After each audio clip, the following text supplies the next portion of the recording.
20යි 23 BS නැත්නම් ව්‍යාපාර අධ්‍යයනය business studies දරුවන්ගේ තුන්වෙනි කණ්ඩායම හරි මෙතන ඉන්නවා මුලින්ම මම ඕගොල්ලන් ඉතා උණුසුම පිළිගන්නවා පන්තියට ඒ වගේ මම ඕගොල්ලන්ට සුබ පතනවා කාරණා දෙකකට එකක් තමයි මෙතන ඉන්න දරුවෝ හැමෝම එක කඩයිමක් කුමන හෝ මට්ටමකින් ජය අරගෙන තියෙනවා. ඊළඟ එක තමයි මෙතනින් එහාට ඔයගොල්ලන්ගේ ජීවිතේ අතිශය වැදගත් විභාගයකට සූදානම් වෙන්න පටන් ගන්න දවසක් අද එක විෂයක් සම්බන්ධයෙන්. ඉතින් මේ කාරණා දෙකම සම්බන්ධයෙන් දරුවනේ මම ඔයගොල්ලන්ට මුලින්ම සුබ පතනවා. ඉතින් ඔබේ ලබාගත් ප්‍රතිඵලයට සහ ලැබෙන්න නියමිත ප්‍රතිඵලය වෙනුවෙන් සුබ පතන ගමන්ම ඒ ලැබෙන්න තියෙන ප්‍රතිඵලය හොඳ ප්‍රතිඵලයක් කරගන්න ලැබෙන්න තියෙන ප්‍රතිඵලය අති සාර්ථක ප්‍රතිඵලයක් කරගන්න මෙතන ඉඳන් මේ අවුරුදු දෙකමාර පුරාවටම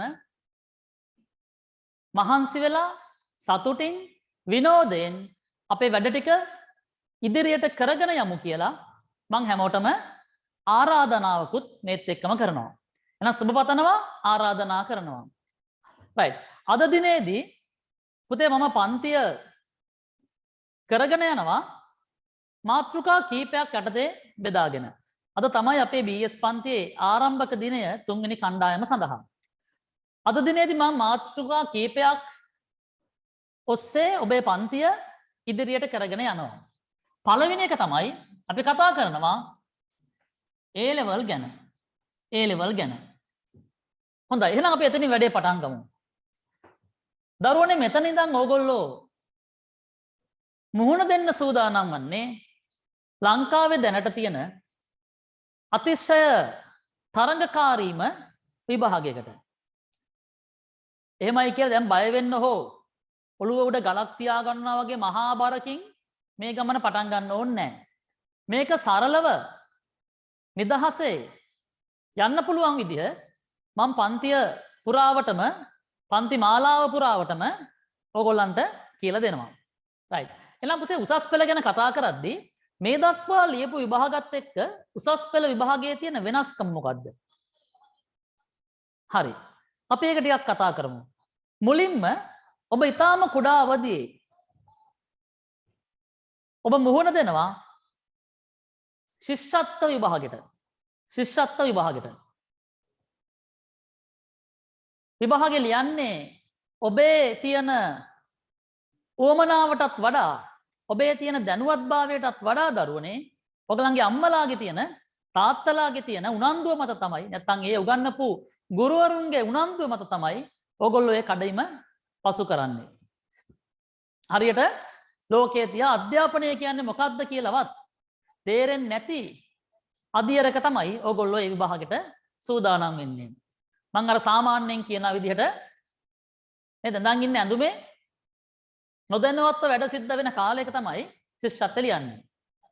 එක්තරා පොඩි දරුවෙක් විභාගේ ඉවර වුණා රිසල්ට් එක ඇවිල්ලා. මම කියන්නේ ශිෂ්‍යත්වය. කොල්ල රිසල්ට් එක ෆේල්. නැත්නම් අවශ්‍ය කඩේම් ලකුණු සංඛ්‍යාව පසු කරලා නැහැ. මේක කියපි හොඳ වැඩේ අම්මට කියලා. අපි මේකට hina වෙන්න ඕනේ නැහැ. ඒක තමයි විභාගයේ ස්වરૂපය පුතේ. දෙමව්පියෝ දෙන බරත් එක්ක දෙන පුෂ් එකත් එක්ක ළමයා දැනුවත්ව හෝ නැදනුවත්ව විභාගෙ ලියනවා. ඊට පස්සේ ඔයාලා ලිව්වා O level විභාගය. දැන් මේ ළඟදිම ලියපු සෙට් එක මේ ඉන්නේ. මං කිව්වා වගේ ලංකාවේ වැඩිම අභියෝගාත්මකම O level විභාග ලියපු සෙට් එක මෙතන ඉන්නේ. එහෙනම් එතනත් ඕගලන්ට සුබ පතන්න ඕනේ. ඒ තමයි ප්‍රථම වතාවට ඔන්ලයින් এডুকেෂන් ඔන්ලයින් අධ්‍යාපනයක නියැලිලා ඔන්ලයින් ක්‍රමයට පන්ති ගිහිල්ලා ඇතැම් අවස්ථාවල කිසිම පන්තියකට යන්න විදිහක් නැතුව Zoom කියන අකුරු තුනක් දැනගත්ත බුල් අධියරේ තමයි අපේ දරුවෝ ටික O level ලිව්වේ. හරි අභියෝගාත්මක විභාගයක් ඕගොල්ලෝ ලිව්වේ. එහෙම ලියුප් එක ගැන මම ඕගොල්ලන්ට මුලින්ම සුබ පතනවා වගේම ඕගොල්ලෝ ගැන ආඩම්බර වෙනවා. එහෙම ලියපු විභාගයක් පුතේ 100%ක්ම ඔයාගේ තියෙන මොරාල් එකටත් වඩා අර දෙමව්පිය කරන මැදිහත් වීම, ගුරුවරු කරන කැපවීම මේ සියලු දේවල් කැටි කරගෙන කොහොම හරි මේ දරුවෝ ටික O level පාස් වුණා. මං අහන්නේ කාගෙන්වත් ඔයාට තියෙන A ගාන කීයද? ඔයාට තියෙන B ගාන කීයද? ඔයාට තියෙන C ගාන කීයද? මං අහන්නේ past is past. දැන් ඒක අතීතයට මුසු වෙලා ඉවරයි. අපිට ඒක හරවන්න වෙනස් කරන්න බෑ. අඩුපාඩු තියෙනවා නම් හදා ගන්න ක්‍රම ඉස්සරහට තියෙනවා. ඒක මං ඉස්සරහට කියන්නම්. ඔන්න දැන් එනවා A level වලට. O level වල විෂයන් 9ක් ලියපු අපිට A level උත් කජ්ජක්ද කියලා හිතෙන්න පුළුවන්. නේද? කන්දක් ගිලුප එකාට අග්ගලත් කජ්ජක්ද කියලා අපි කියමනක් තියෙන්නේ. අන්න එහෙම අදහසක් තියෙන්න පුළුවන්. ඔව් විෂයන් 9ක් ලියුවනේ. දැන් 3යි තියෙන්නේ. 9 3ට බහිනවා. හැබැයි දරුවෝ ඒ 9ත් හරි මේ 3ත් හරි. මොකද මම මෙහෙම කියන්නේ? මම මේ කියන්නේ ඔයගොල්ලෝ බය කරන්න නෙමෙයි. හැබැයි ඒත් එක්කම විෂයන් 3යි දරුවනේ A level තියෙන්නේ. ආතල් එකේ විභාග කරමු කියලා ඔයගොල්ලන්ව ෆැන්ටසි එක නැත්තම් ඔයගොල්ලන්ව සිහින ලෝකයක අරගෙන ගිහිල්ලා මේක හරි ලේසි BS පට්ට ලේසි A level පට්ට ලේසි කියලා ඔයගොල්ලන්ව බොරුවට ඔයගොල්ලන් සතුරු කරලා පන්ති කරන් යන මට උවමනාවක් නැහැ. මේක ඇත්තටම අභියෝගාත්මක අවස්ථාවක්. දැන් මේ අභියෝගය තවත් තීව්‍ර වෙලා ලංකාවේ පළවෙනි වතාවට A level පළවෙනි දවසේ ඉඳන් ඔන්ලයින් ඉගෙන ගන්න කණ්ඩායම තමයි ඔයගොල්ලෝ. හරි මරු අවුරුද්දක ඔයගොල්ලෝ ඉපදිලා තියෙන්නේ. අභියෝග ගොඩක් මුහුණ දෙන්න සිද්ධ වුණා ඒ අවුරුද්ද නිසා. නේද? එහෙනම් ලංකාවේ පළවෙනි වතාවට පළවෙනි දවසේ ඉඳන් A level ඔන්ලයින් ඉගෙන ගන්න ලංකා ඉතිහාසයේ පළවෙනි සෙට් එක මේ. එහෙනම් අභියෝගය තවත් තීව්‍ර වෙලා තියෙනවා. ඒ වගේම තරංගය තවත් වැඩි වෙලා තියෙනවා. O level වල බලන්නේ පුළුවන් තරම් පාස් කරන්න. මෙතනදී බලන්නේ පුළුවන් තරම් හලන්න. ලංකා විශ්වවිද්‍යාල ඉඩ නෑ පුතේ. පාස් වෙන හැමෝම ගන්න. S3ක් ගත්තොත් A level වල S3ක් ගත්තොත් ඔයා years කියලා එන්නේ විභාගෙට. ඒ කියන්නේ උසස් පෙළට S3ක් ගත්තොත් විශ්වවිද්‍යාලය යන්න අවම සුදුසුකම සපුරලා තියෙන්නේ. එහෙනම් S3ක් ගත්ත ඕන කෙනෙක්ට කැම්පස් එකේ අර පොත අරගෙන තමන් කැමති උපාධි පාඨමාලාවකට ඇප්ලයි කරන්න පුළුවන්. හැබැයි මතක තියාගන්න ඇප්ලයි කරන්න විතරයි පුළුවන්. එන්නේ නැහැ පුතේ. කැම්පස් එකට එන්නේ නැහැ. ඇප්ලයි කරන්න පුළුවන්. අහන්න පුළුවන් කැමති වෙන්නේ නැහැ වගේ වැඩක් හරියට. එහෙනම් S3 ගන්න නෙමෙයි ඕගොල්ලෝ මහන්සි වෙන්න ඕනේ. මේක A3කට යන්න උත්සාහ කරන්න ඕනේ. එහෙනම් 100ක් ලියද්දි 80ක් හැලිලා 20ක් ඇතුළට යනවා. ඒ 20ට යන්න ඕගලන්ට පුළුවන් වෙන්න ඕනේ. ඒක කරන්න පුළුවන් පුතේ. ඒකට ඔයගලන්ගේ O level ප්‍රතිඵලය මොකක්ද කියන එක නෙමෙයි වැදගත් වෙන්නේ. ඉදිරි අවුරුදු දෙකමාරදී ඔයගොල්ලෝ හැසිරෙන්නේ කොහොමද කියන එක. ඔයගොල්ලෝ වැඩ කරන්නේ කොහොමද කියන එක. එහෙනම් ඒ අභියෝගය තියාගෙන, ඒ හීනය ඔළුවේ තියාගෙන, ඒ බලාපොරොත්තු ඔළුවේ තියාගෙන මේ ගමන සෝදානම් වෙන්න. අනිවාර්යෙන්ම ජයග්‍රහණය කරන්න පුළුවන්. අද්දුටුවයි ප්‍රත්‍යක්ෂයි. අපි එහෙම ජයග්‍රහණය කරලා ආපු නිසා අපිත් එක්ක වැඩ කරපු දරුවෝ ගොඩක් එහෙම ඒ කඩේම පාස් කරපු නිසා තමයි අපි කියන්නේ ඒක පුළුවන් දෙයක් කියලා. ඒකට පහුගිය ප්‍රතිඵලය අදාළ කරගන්න එපා. මේ අලුත් ජීවිතයක්, අලුත් ගමනක් යන්නේ. එහෙනම් මේ මම ඔයගලට කියන්නේ ඔයගලන්ගේ A level ජීවිතය ගැන. අපි තව දේවල් ඉදිරියට කතා කරමු. තව දේවල් මේ විභාගය ගැන පාස් වෙන්න මොනවද කරන්න ඕනේ කියන එක ගැන අපි කතා කරමු. හොඳයි. ඊළඟට මම පොඩ්ඩක් තව කතා කරන ඔයගලන්ට කොමර්ස් ස්ට්‍රීම් එක ගැන නැත්නම් වාණිජ්‍ය අංශය ගැන. දැන් මෙතන ඉන්න දරුවෝ ඔක්කොම වාණිජ්‍ය අංශයෙන් විභාග ලියන දරුවෝ. වාණිජ්‍ය අංශයේදී ඔයගලන්ට හම්බ වෙනවා ප්‍රධාන විෂයන් කීපයක්. මම උගන්වනවා ව්‍යාපාර අධ්‍යයනය, business studies. එතෙම accounting, ගිණුම්කරණය. ඒත් එක්කම ඉකෝන් ආර්ථික විද්‍යාව. මීට අමතරව ICT කියන විෂයන් හතරෙන් ඔයාට කැමති විෂයන් 3ක් තෝරගන්න පුළුවන්. මේක තෝරා ගන්න බෑ, මේක must. මේ විෂය account අනිවාර්ය කොමර්ස් නම් account කරන්න ඕනේ. account උත් එක්ක මේ විෂයන් 3න් කැමති විෂයන් දෙකක් ඕගලන්ට තෝරා ගන්න පුළුවන්. මම සාමාන්‍යයෙන් රෙකමන්ඩ් කරන්නේ පළවෙනි විෂයන් 3. හේතුව තමයි ඒ විෂයන් තුන මත තමයි කොමර්ස් කියන විෂය ගොඩ නැගින්නේ. කොමර්ස් කියන විෂය තව ගොඩාක් ඉදිරියක් තියෙන විෂයක්. ඒ ගොඩ නැගින්නේ පුතේ පළවෙනි විෂයන් තුනත් ඒක එහෙමයි කියලා ICT කරන්න එපා කියන්නේ නැහැ. කැමති දරුවන්ට ඒ හැකියාව තියෙන දරුවන්ට ඒ දක්ෂතාව තියෙන දරුවන්ට ICT හදාරන්න පුළුවන්. එහෙනම් මෙන්න මේ විෂයන් හතරෙන් තමන් කැමති විෂයන් තුනක් තෝරාගෙන ඉදිරිය තීරණය කරන්න පුළුවන්. කොමර්ස් කරලා මොනවද තියෙන වැදගත්කම? කොමර්ස් කරලා මොනවද හම්බෙන රස්සාවන්? කරන්නම් වාල නෙමෙයි නේද අපි කරන්න ඕනේ. හීනයක් තියාගෙන ටාගට් එකක් තියාගෙන ඒ ටාගට් එකට තමයි අපි වැඩ කරන්න ඕනේ. ඔව්. ඔයගොල්ලෝ කොමර්ස් කරාම ප්‍රධාන වශයෙන් ඔයගලන්ට රාජ්‍යාංශයේ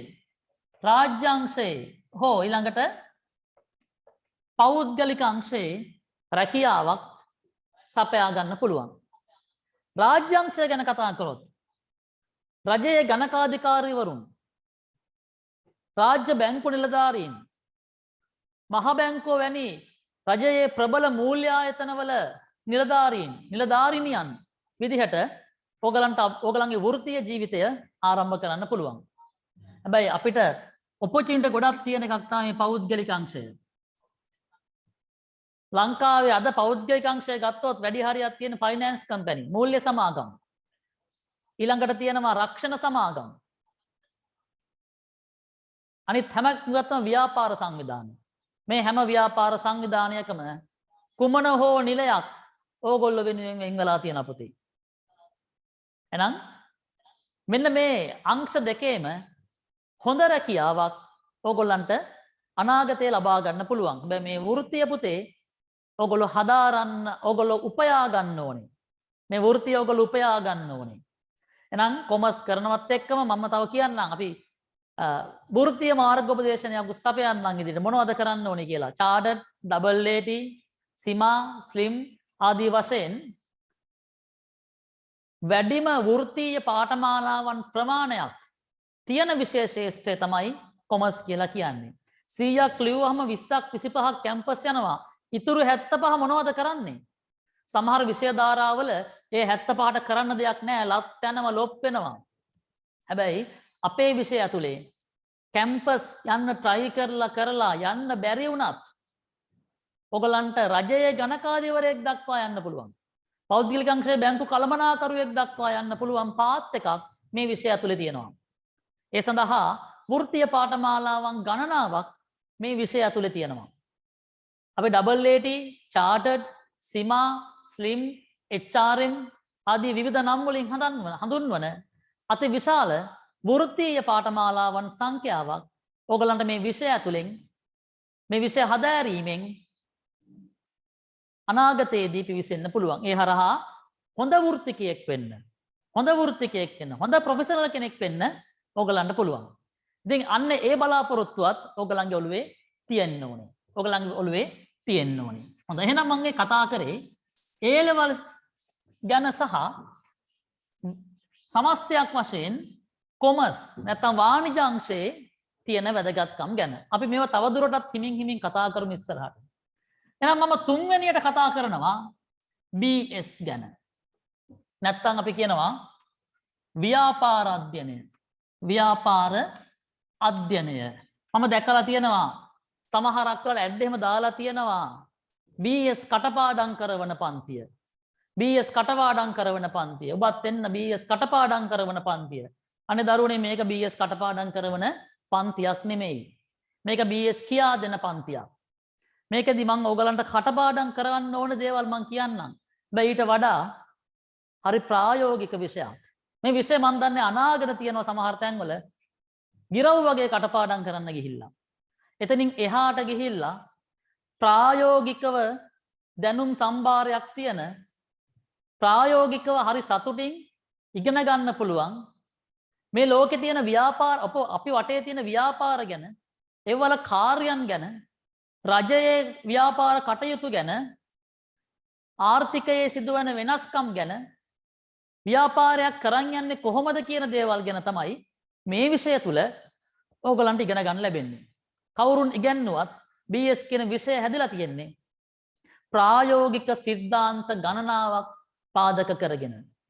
එනම් BS කටපාඩම් කරන පන්තියක් නෙමෙයි මේක. BS තාර්කිකව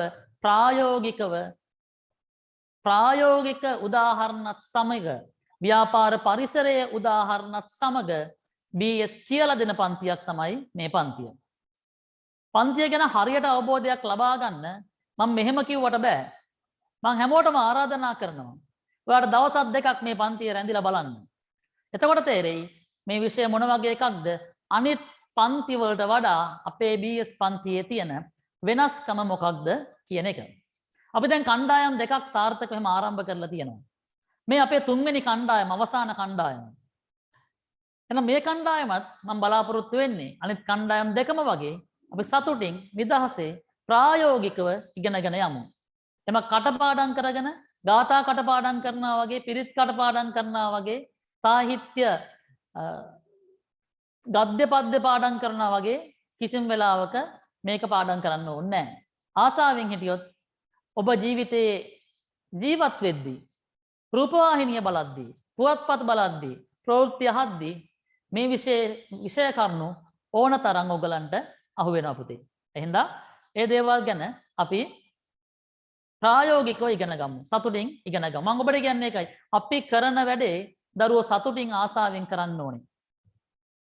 සතුටින් වැඩක් කරද්දී ආසාවෙන් වැඩක් කරද්දී ඒ වැඩේ ඵලදායීතාව වැඩි. ඵලදායීතාව කියන්නේ මොකද්ද? උගන්වන්නම් ඉස්සරහට විශේෂදී.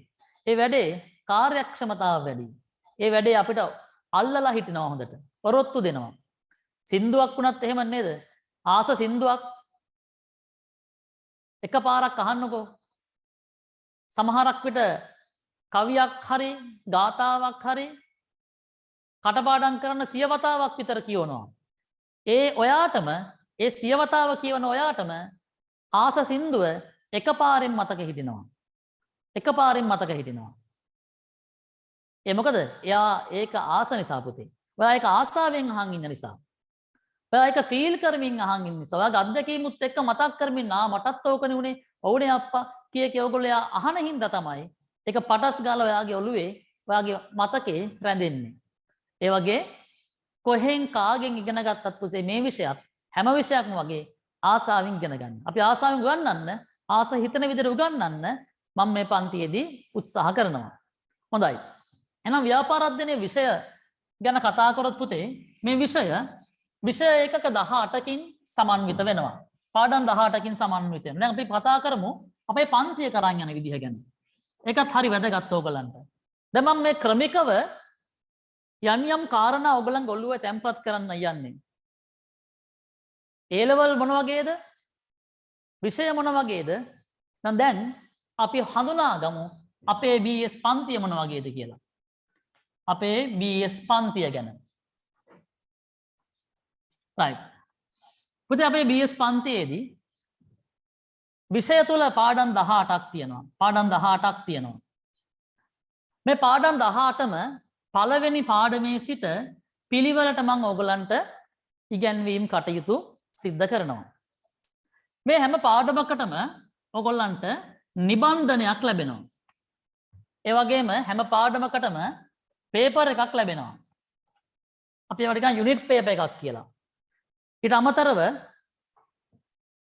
සති දෙකකට වරක් මාසෙට ප්‍රශ්න පත්‍ර දෙකක් වගේ පොඩි කෙටි ප්‍රශ්න පත්‍ර මාලාවකුත් අපේ පන්තියේ තියරි පන්තියේදී අපි සූදානම් කරලා තියෙනවා. උදාහරණයක් විදිහට මේ තියෙන අපේ පළවෙනි ටියුට් එක.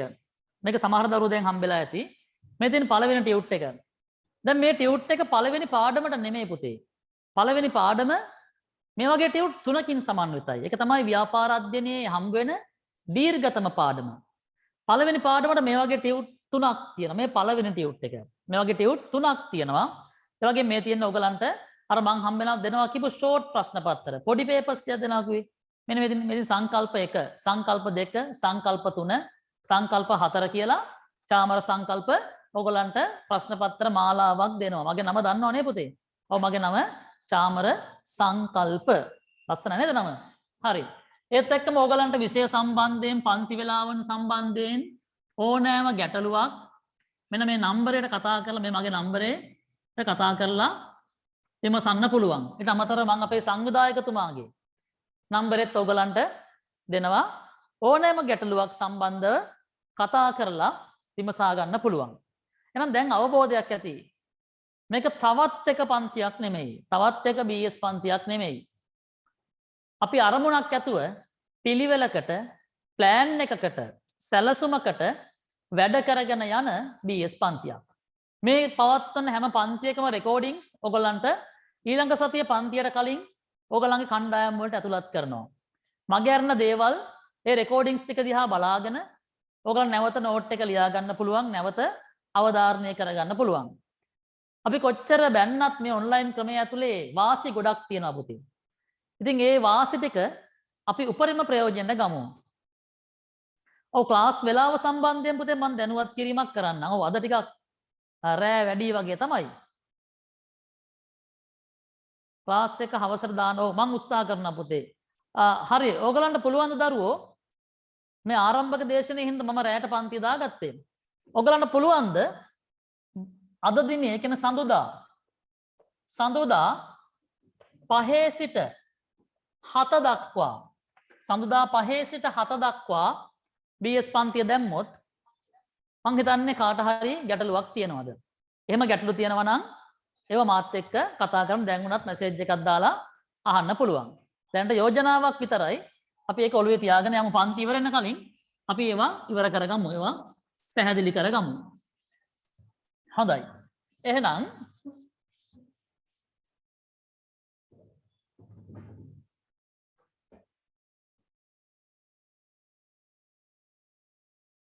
right. මම පටන් ගන්නවා පළවෙනි පාඩම. එහෙනම් මෙතනින් එහාට පුළුවන් කියන්නේ මේ වෙලාවද රැය වෙලාවද? හරි. අපි කතා කරමු හිමින්. එහෙනම් දරුවෝ මම කතා කරනවා අපේ පළවෙනි පාඩම. ඒ තමයි ව්‍යාපාර පසුබිම හා පරිසරය. ව්‍යාපාර පසුබිම හා පරිසරය.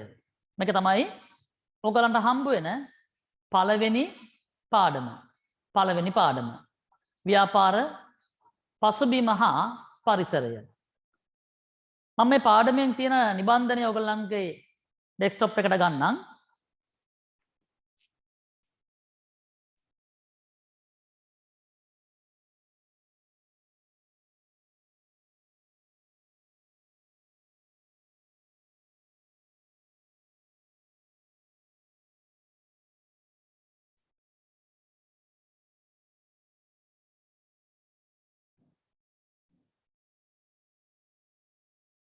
හවස 5-7 පුළුවන් කියලා තියෙනවා. බැරි දරුවෝ ඉන්නවා නම් කියන්න පුතේ. අපි ඉදිරියේදී ඒක කතා කරමු. හොඳයි. පුතේ පළවෙනි පාඩම. දැන් අපි පාඩමට එමු. වැඩේට බහිමු. තව ගොඩක් දේවල් අපි කතා කරමු ඉදිරියට. පළවෙනි පාඩම ව්‍යාපාර පසුබිම හා පරිසරය. ව්‍යාපාර පසුබිම හා පරිසරය. මේක තමයි පළවෙනි පාඩම. මං කිව්වා පාඩම් 18ක් තියෙනවා කියලා. මේ පාඩම් 18න් ඔයගලන්ට හම්බ වෙන දීර්ඝතම පාඩම. දීර්ඝතම පාඩම තමයි ව්‍යාපාර පසුබිම හා පරිසරය කියන පාඩම. මේ පාඩම කාලච්ඡේද 50ක් වෙන් කරලා තියෙනවා. ඒ වගේම නිපුණතා මට්ටම් 9කින් පාඩම සමන්විත වෙනවා. නිපුණතා මට්ටම් 9කින් පළවෙනි පාඩම සමන්විත වෙනවා.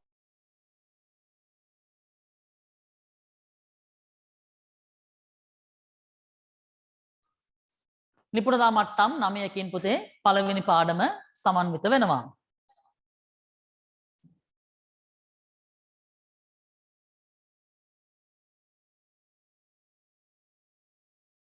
ඔව් පුතේ අද පාඩම් පටන් ගන්නවා මම. අද ඕගලන්ට මම කිව්වා මුලින්ම නෝට් ලියන්න පුළුවන් කොලයක් පෑනක් සූදානම් කරගන්න. අද මහා ලොකුවට නෙමෙයි අපි මේ පාඩමේ අක්මුල් ටික ගැන කතා කරනවා. මට ළමයි කීප දෙනෙක් කතා කරලා කිව්වා මේ වෙලාව ගැටලු සමහර පැති වලට වහිනවා අකුණු ගහනවා එහෙම කියලා. ඒගොල්ලන්ට සාධාරණයක් වෙන්න ඕගලන්ට මම රෙකෝඩින් එකත් ඉදිරිපත් කරනවා. නමුත් මම හරි ආසයි ලයිව් පන්ති ඉඳන් ඉගෙන ගන්නව නම්. මේ රෙකෝඩින් එක භාවිතා දැන් අපේ ළමයි පුතේ ගොඩක් පටලගෙන ඉන්නවා. රෙකෝඩින් එක දානවානේ අප්පා පස්සේ බලන්න. හැබැයි පුතේ ලයිව් ඉඳි තමයි ඒක පට්ටල උඩට වදින්නේ. ඊට පස්සේ ඔයගලන්ට මග ඇරෙන දේවල්, නෝට් එක ලියා ගන්න බැරි දේවල්, අන්න ඒ වගේ දේවල් ටික රෙකෝඩින් එක 5-6 වතාවක් බලමින් හරි ඉගෙන ගන්න පුළුවන්. ඉතින් පුළුවන් තරම් ලයිව් ක්ලාස් එකේ ඉන්න. හරි? හොඳයි. එහෙනම් ව්‍යාපාර පසුබිම හා පරිසරය කියන මේ පළවෙනි පාඩම නිපුණතා මට්ටම් 9කින් සමන්විතයි පුතේ. එකේ එක තමයි ව්‍යාපාර සංකල්පය. ව්‍යාපාර සංකල්පය. මං එහෙනම් චාමර සංකල්ප ඔයගලන්ට මුලින්ම උගන්වන්නේ ව්‍යාපාර සංකල්පය.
මයික් එක ඕෆ් වෙලා.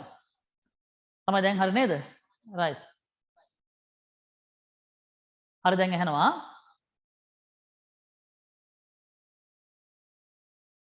හොඳයි. දරුවෝ මම මේ ලියලා තියෙන්නේ පළවෙනි පාඩමේ නිපුණතා මට්ටම් ටික. පළවෙනි පාඩමේ නිපුණතා මට්ටම් ටික. මම නිතරම ඕගලන්ට නිපුණතා මට්ටම් ටික ගැන කතා කරනවා. ඒකට හේතුවක් තියෙනවා පුතේ. ඒ තමයි ඔගේ විෂය නිර්දේශය ඇතුලේ අපි ඕගලන්ට උගන්වන්න ඕන නිපුණතා මට්ටම් මොනවද? ඒ නිපුණතා මට්ටම් යටතේ ඔබ අත්පත් කරගත යුතු නිපුණතාවන් සහ මොනවද? ඉගෙනුම් ඵල මොනවද? ඉගෙනීමේ ඔබ ලබාගත යුතු ඵලය මොනවද? කියන දේවල් හරි පැහැදිලිව ඔයගලන්ගේ විෂය නිර්දේශය තුල අන්තර්ගත වෙලා තියෙනවා.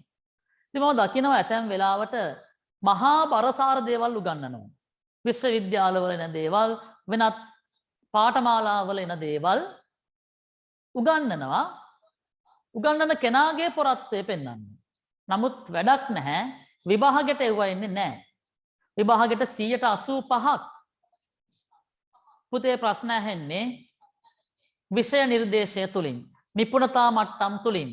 ඒ නිපුණතා මට්ටම් වලදී ඔබ විසින් අත්පත් කරගත යුතු ඉගෙනුම් ඵල තුලින්. තව 10ක් විතර වෙන වෙනවා පොදු ව්‍යාපාර පරිසරය තුලින් ලබා ගන්නා දැනුමට. ඒව කාලෙන් කාලෙට විභාගෙන් විභාගෙට වෙනස් වෙනවා. අපි පරිසරය සම්බන්ධ අවබෝධයෙන් ඉඳලා විභාගේ ලං වෙද්දී ඔයගොල්ලන්ට ඒ විෂය කරුණු ඇතුළත් කරලා නිබන්ධනවල සාකච්ඡා කරනවා. ඉතින් ඔය කාරණා දෙක තමයි මේ BS කියන විෂය ඇතුලේ තියෙන්නේ. ඉතින් වෙන වෙන දේවල් කිසිම දෙයක් සිලබස් එකෙන් පිට විභාගෙට අදාළ නැති කොටස් මම ඔබට උගන්වන්නේ නැහැ. right? මෙන්න මේ පළවෙනි පාඩමට නිපුණතා මට්ටම් 9ක් තියෙන පළවෙනි පාඩමට දරුවෝ මම නිබන්ධන 3ක් ඕගලන්ට ලබා දෙනවා. පළවෙනි එක ව්‍යාපාර සංකල්පය සහ විකාශනය කියලා නිපුණතා මට්ටම් දෙකට T1 පළවෙනි ටියුට් එක, දෙවෙනි ටියුට් එක ව්‍යාපාර වර්ගීකරණය, ව්‍යාපාර ක්‍රියාවලිය, ඇල්මැති පාර්ශව. දෙවෙනි ටියුට් එක ඊට පස්සේ ව්‍යාපාර පරිසරයේ නිපුණතා මට්ටම් 4 ආශ්‍රිතව තුන්වෙනි ටියුට් එක. දැන් අපේ දෙවෙනි කණ්ඩායම මේ තුන්වෙනි ටියුට් එකේ අවසාන කොටසේ ඉන්නේ. පළවෙනි කණ්ඩායම දෙවෙනි පාඩමත් අවසන් වෙන ළඟයි. එතකොට මෙන්න මේක තමයි පාඩමේ ස්ට්‍රක්චර් එක. නැත්නම් මේක තමයි සැලැස්ම. මේක තමයි පාඩමේ අන්තර්ගතය සහ පාඩමට මම ඔයගොල්ලන්ට නිබන්ධන ලබා දෙන පිළිවෙල. අවශ්‍ය තැන්වල අපි අවශ්‍ය දේවල් අවශ්‍ය ප්‍රමාණයට කතා කරනවා. කිසිම අනවශ්‍ය නිබන්ධන 3ක් ලැබුණා කියන්නේ අනවශ්‍ය දේවල් කිසිම දෙයක් නිබන්ධනයක නැහැ. හැම ටියුට් එකක්ම ටියුට් හම්බුනාම පස්සේ පුතේ ඔයගලන්ට තේරෙයි මේ හැම නිබන්ධනයකම එක් එක් කොටසට අදාළ විභාග ප්‍රශ්න අන්තර්ගත කරලා තියෙනවා. එහෙනම් මම ඔයගලන්ට පළවෙනි දවසේ ඉඳන් 23 විභාගයට එන්න පුළුවන් ප්‍රශ්න කියලා දෙනවා. අපේ දරුවන්ට තියෙන තව ප්‍රශ්නයක් තමයි පාඩම් කරනවා විභාගයට උත්තර ලියන්න තේරෙන්නේ නැහැ. විභාග ප්‍රශ්න මොන වගේද කියලා තේරෙන්නේ නැහැ. අන්න ඒකට හේතුව දරුවෝ ප්‍රශ්න සාකච්ඡා නොකරන එක. විභාග ප්‍රශ්න ප්‍රැක්ටිස් කරන්නේ නැති එක. දැන් පළවෙනි ටියුට් එක ගත්තාම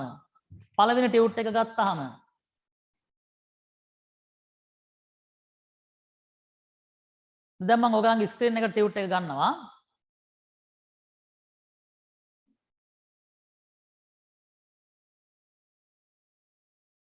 දැන් තියෙන්නේ ව්‍යාපාර අධ්‍යයනය පළවෙනි නිබන්ධනයේ පළවෙනි පිටුව ව්‍යාපාර පදනම හා ව්‍යාපාර ක්‍රියාත්මක වන පරිසරය. මෙන්න නිපුණතා මට්ටම් 9 අන්තර්ගත කරලා තියෙනවා. objectives of the lesson නැත්නම් syllabus. මේ විෂය නිර්දේශයේ වැදගත්කම් මොනවද බලාපොරොත්තු වෙන්නේ BS කියන විෂය නිර්දේශයෙන්? ඒ objective 9ක් ටයිප් කරලා දීලා තියෙනවා. ඉතුරු 3 අපි ලියා ගන්න ඕනේ. මම ටියුට් ලැබුණායින් පස්සේ ඒවා ලියන්න වෙන් කරලා දෙන්නම්. ඒවා ලියන්න අපි ඒ ටික ලියාගමු. හරි? ඊළඟට පුතේ මෙන්න මේ තියෙන පළවෙනි කොටස ව්‍යාපාර සංකල්පය විග්‍රහ කරයි. ඔන්න පළවෙනි නිපුණතා මට්ටම මම බෝඩ් එකේ දාලා තියෙනවා.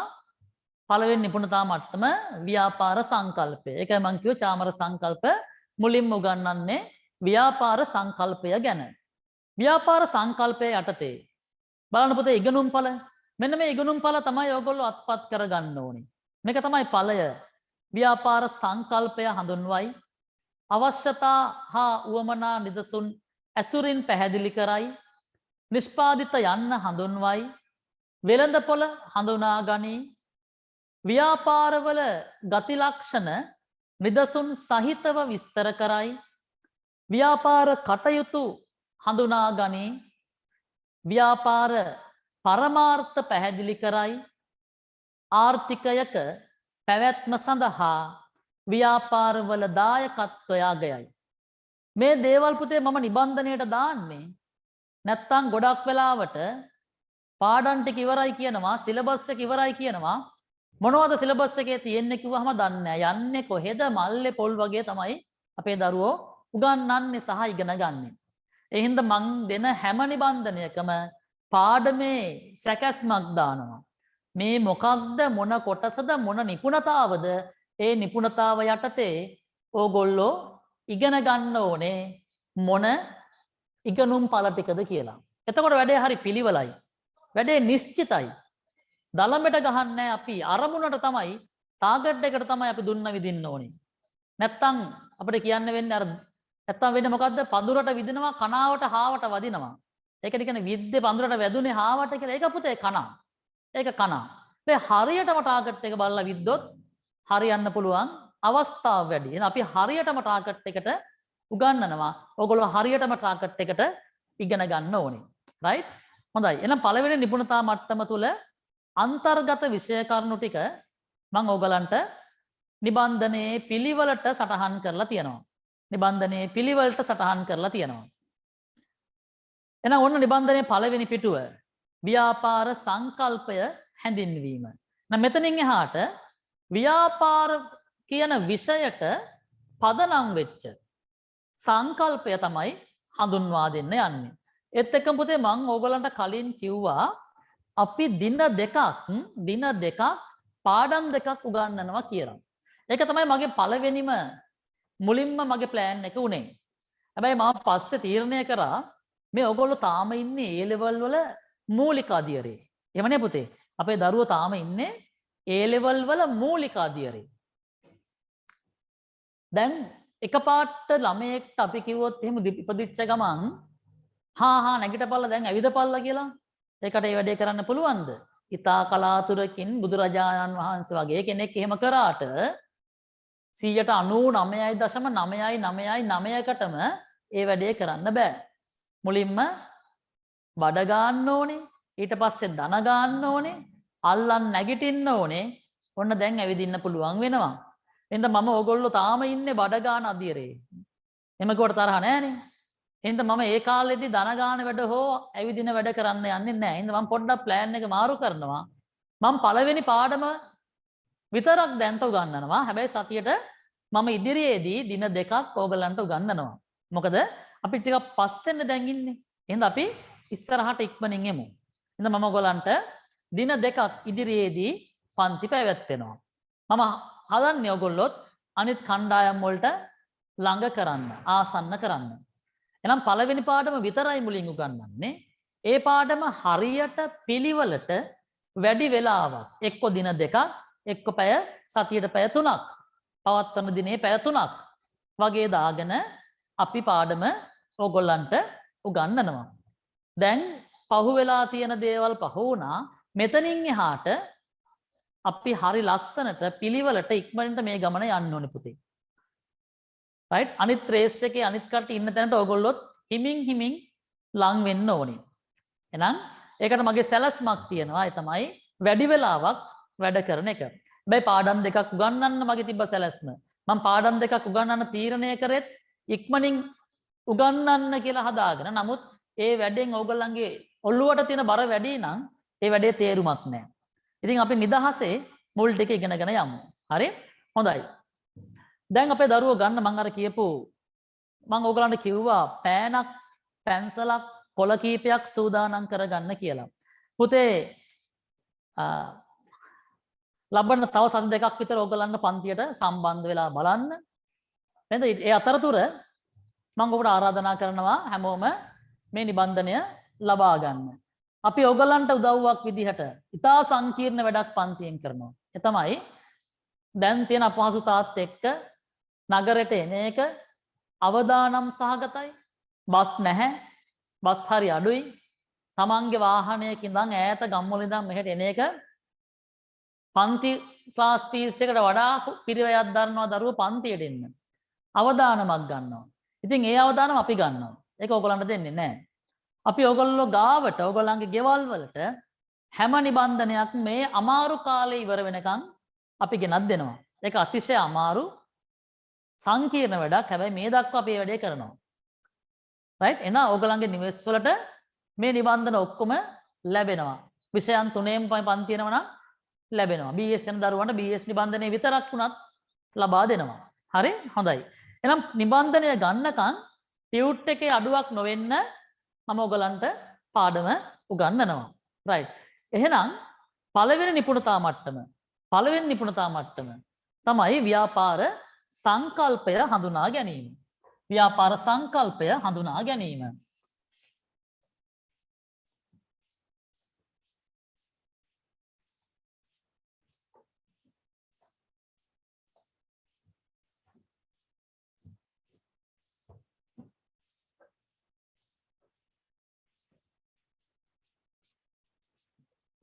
ව්‍යාපාර සංකල්පය හඳුනා ගැනීම. ව්‍යාපාර සංකල්ප යටතේ පුතේ එහෙනම් එකේ එක කියන නිපුණතා මට්ටම තමයි පුතේ ව්‍යාපාර සංකල්පය. ව්‍යාපාර සංකල්පය. මේ යටතේ ව්‍යාපාර අධ්‍යයන විෂයට පදනම් වෙච්ච සංකල්ප කිහිපයක් මම ඔයාට උගන්වනවා. මේක තමයි විෂයේ පදනම බේස් එක. මේ සංකල්ප ටික හොඳින් ඉගෙන ගන්න ඕනේ දරුවෝ. හේතුව තමයි මේ සංකල්ප ටික 13 වසරේ අවසාන පාඩම දක්වා වැදගත් වෙනවා. 13 වසරේ අවසාන පාඩමටත් ඔයගලන්ට ව්‍යාපාර සංකල්පය යටතේ ඉගෙන ගන්න ව්‍යාපාර සංකල්ප ටික ඔළුවේ තියෙන එක හිතේ තියෙන එක වැදගත් වෙනවා. එහෙනම් අපි හරි හිමින් හරි පිළිවෙලට හරි ලස්සනට මුල් ටික ඉගෙන ගමු. හොඳයි ව්‍යාපාර සංකල්පය යටතේ මුලින්ම අපි කතා කරන්නේ ව්‍යාපාරයක් යනු. ව්‍යාපාරයක් යනු. මම කියවන දරුවෝ මේක ප්‍රායෝගික විෂයක් කියලා. එහෙනම් මම ප්‍රායෝගික ප්‍රශ්නයක් අහනවා. පුතේ ව්‍යාපාරත් එක්ක සම්බන්ධ වෙලා ඉන්නවද? අපේ දරුවෝ කවුරු හරි එක්කෙනෙක් හරි මෙතන ව්‍යාපාරත් එක්ක සම්බන්ධ වෙලා ඉන්නවද? එහෙම ඉන්නවා නම් කියන්න. කවුරුත් නැහැ වගේ. නැද්ද? කවුද? කවුද කිව්වම මගේ රත්තරන් හෙලේනා කියන්නේ නැතුව කවුරු හරි එහෙම ඉන්නවද ව්‍යාපාරත් එක්ක සම්බන්ධ වෙච්ච කට්ටිය? ඔව් නේද? අපි හැමෝම ව්‍යාපාරත් එක්ක සම්බන්ධ වෙලා ඉන්නේ. බොරු කියන්න එපා සර්. අපි නම් ජීවිතේට ව්‍යාපාරයක් එක්ක සම්බන්ධ වෙලා නැහැ. අපේ අම්මට තාත්තට ව්‍යාපාරයක් නැහැ. මටත් නැහැ. ඥාති කාටවත් ව්‍යාපාරයක් නැහැ. අම්මෝස අපි නම් ව්‍යාපාරත් එක්ක සම්බන්ධ වෙලාත් නැහැ කියලා හිතෙන්න පුළුවන්. සම්බන්ධයි කියන්නේ දරුවෝ ව්‍යාපාර කරනවා කියන එක නෙමෙයි. කුමන හෝ විදිහකින් ව්‍යාපාරයත් එක්ක ගනුදෙනු කරලා තියනවද කියන එක. පුතේ ව්‍යාපාර නැතුව වර්තමානයේ අපිට ජීවත් වෙන්න බෑ. ඇමර්සන් කැලේ අර නග්නව ඉන්න අමු හෙලිකුට්ටෙන් ඉන්න මිනිමස් කන ගෝත්‍ර හැරෙන්න ලංකාවේ ඉන්න වැද්දාස් පීපල් පවා මේ වෙද්දී අපිට වඩා හොඳට ව්‍යාපාරත් එක්ක ගනුදෙනු කරනවා. ව්‍යාපාර කටයුතු කරනවා. ව්‍යාපාරත් එක්ක සම්බන්ධ වෙනවා. අපේ දරුවොත් මේ දවස්වල නැති නිසා සාමාන්‍ය කාලෙට හැමදාම යනවා ව්‍යාපාරවලට. උදේ පාන්දර නැගිටලා යන්නෙත් ඔය ව්‍යාපාර සංවිධානයකට. පාසල කියලා අපි කියන්නේ. ව්‍යාපාර සංවිධානයකට. රැට අම්මට කියනවා අද නම් බත් කාලා එපා වෙලා. මට කොත්තුවක් ඕනෙමයි. රයිස් එකක් ඕනෙමයි කන නැත්තම් මම කන්නේ නැහැ කියලා කියනවා. එහෙනම් අම්මලා යන්නේ ඔකෝටද ඒව ගන්න? ඒත් ව්‍යාපාරයකට. හොඳ කොත්තුවක් හම්බුනායින් පස්සේ පහුවදාට හොඳට මොකද වෙන්නේ? බඩ සුද්ධ වෙනවා නේද? හොඳට බඩ සුද්ධ වෙනවා. සමහරක් කාට සුද්ධ වෙනවා වැඩි යනවා ඉවරයක් නැහැ. ඉතින් උස්සන් දුවනවා ඕන් හොස්පිටල් එකකට. අන්න ආයි ව්‍යාපාරයක්. ඒකත් ව්‍යාපාරයක්. අවුරුදු කාලේ ව්‍යාපාරවල පොදි කෑව අපේ ළමයි ටික. අපිත් එහෙමයි. ලෝකේ අන්තිම කේක් කෑල්ල කනවා වගේ කේක් කඩවල පොදි කෑවා. උපන්තයකට ඇඳුමක් ඇඳලා නැහැ වගේ රෙදි කඩවල පොදි කෑවා. ඒක ප්‍රතිඵලය මාස ගාණක් ගෙවල් අස්සේ ඉන්න උනා. එහෙනම් ඔයාට තේරෙනව නේද පුතේ? අපි හැමෝම ව්‍යාපාරත් එක්ක ගනුදෙනු කරනවා. අපිට ව්‍යාපාර නැතුවම බැරි දෙයක් බවට පත් වෙලා තියෙනවා. එහෙනම් මොනවද මේ ව්‍යාපාර? මේ වචනේ වාට අලුත් නෑ. ව්‍යාපාර කියන වචනේ අපේ දරුවන්ට අලුත් නෑ.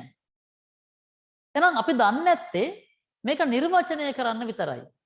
පුතේ මේ විෂයේදී කරන්නේ අපි දන්න වචන ටිකක් හරියට තේරුම් ගැනීම.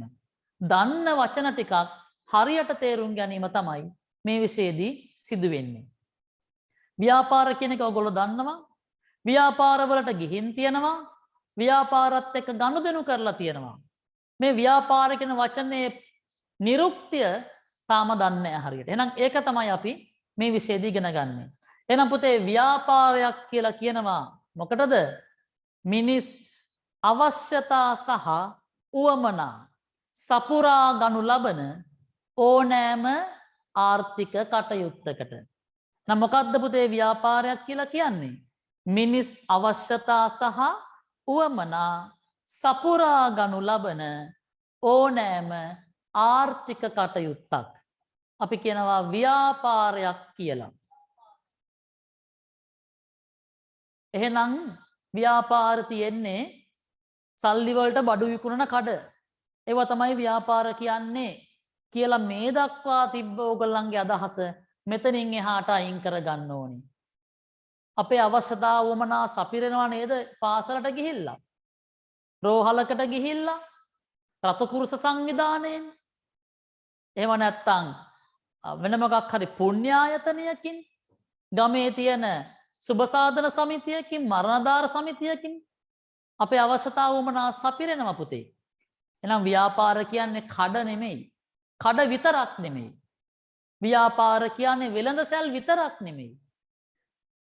අපේ අවශ්‍යතා වමනා සපුරා ගන්න තියෙන මොනයම් හෝ ආර්ථික කටයුත්තකට අපි කියනවා ව්‍යාපාර කියලා. එහෙනම් මෙච්චරකල් අපි හිතන් හිටියටත් වඩා වැඩියෙන් ව්‍යාපාර රොත්තක් අප වටේ තියෙනවා.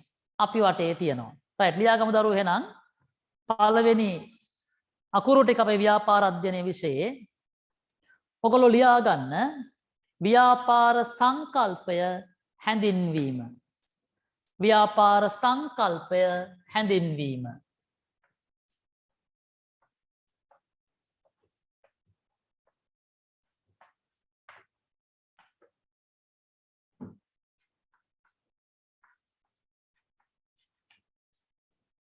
ව්‍යාපාර සංකල්පය හැඳින්වීම. හොඳයි අපේ නෝට් එකක් ලියා ගමු මේ යටතේ. පුතේ මේ නෝට් එක පිළිවෙලට ලියන්න. ලස්සනට නෙමෙයි පිළිවෙලට ලියන්න. ටියුට් එක ලැබුණාට පස්සේ නිබන්ධනයේට ඇතුළත් කරගන්න. මෙන්න මෙතන තමයි ඔය නෝට් එක ලියන්නේ ටියුට් එක ලැබුණාට පස්සේ.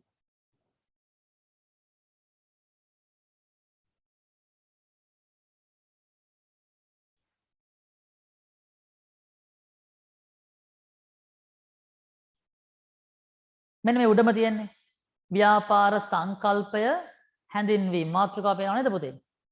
ඔන්න ඔතන තියෙනවා ඔයගොල්ලන්ගේ නිබන්ධනය ලැබුණාම පුතේ ඔයගොල්ලන්ට ලැබෙයි මෙතන මෙන්න මෙතන රූල් කීපයක් තියෙනවා. මම හයිලයිට් කරනවා. මෙන්න මේ කොටස ව්‍යාපාර සංකල්පය හැඳින්වීම. මෙන්න මේ රූල් වල තමයි ටියුට් එකේ උත්තර ලියන්න ඕනේ.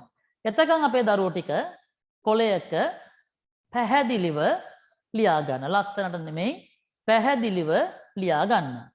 ව්‍යාපාර සංකල්පය හැඳින්වීම. හොඳයි. ලියමු පුතේ එහෙනම්. ව්‍යාපාර යන සංකල්පයට ව්‍යාපාර යන සංකල්පයට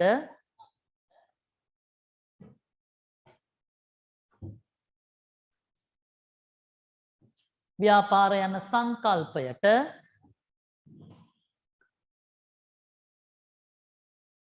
පොදුවේ පිළිගත් අර්ථකථනයක්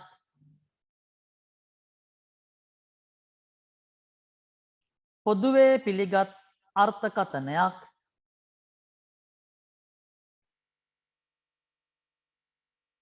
මෙතෙක් ප්‍රකාශයට පත්වී නොමැත.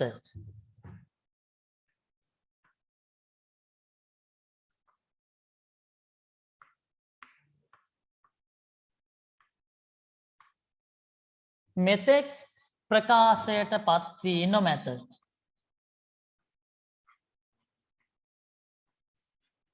මෙතෙක් ප්‍රකාශයට පත්වී නොමැත.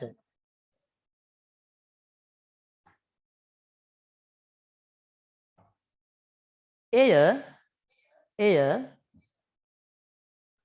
විවාදයට භාජනය වෙමින් පවතී. එය විවාදයට භාජනය වෙමින් පවතී.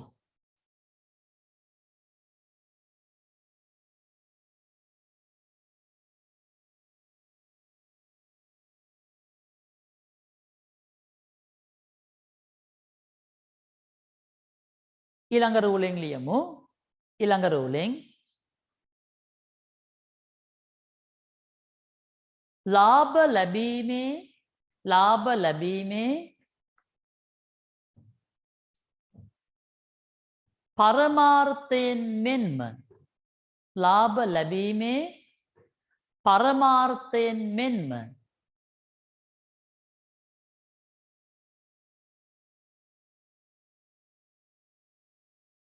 ලාභ ලැබීමේ පරමාර්ථයෙන් මෙන්ම ලාභ ලැබීමේ පරමාර්ථයෙන් තොරව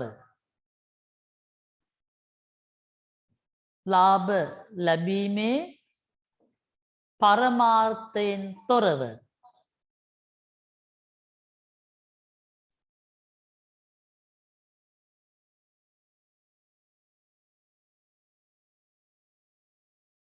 ලාභ ලැබීමේ පරමාර්ථයෙන් තොරව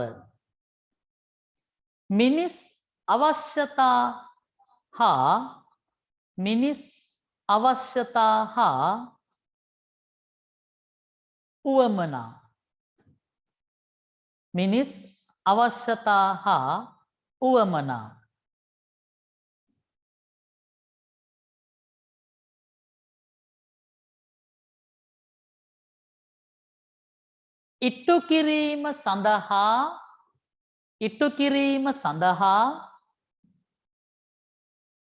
ඉටු කිරීම සඳහා පවත්වාගෙන යනු ලබන ඉටු කිරීම සඳහා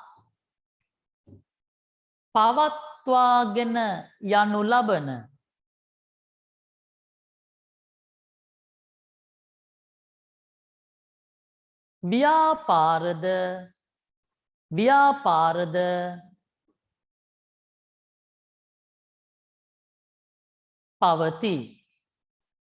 ව්‍යාපාරද පවති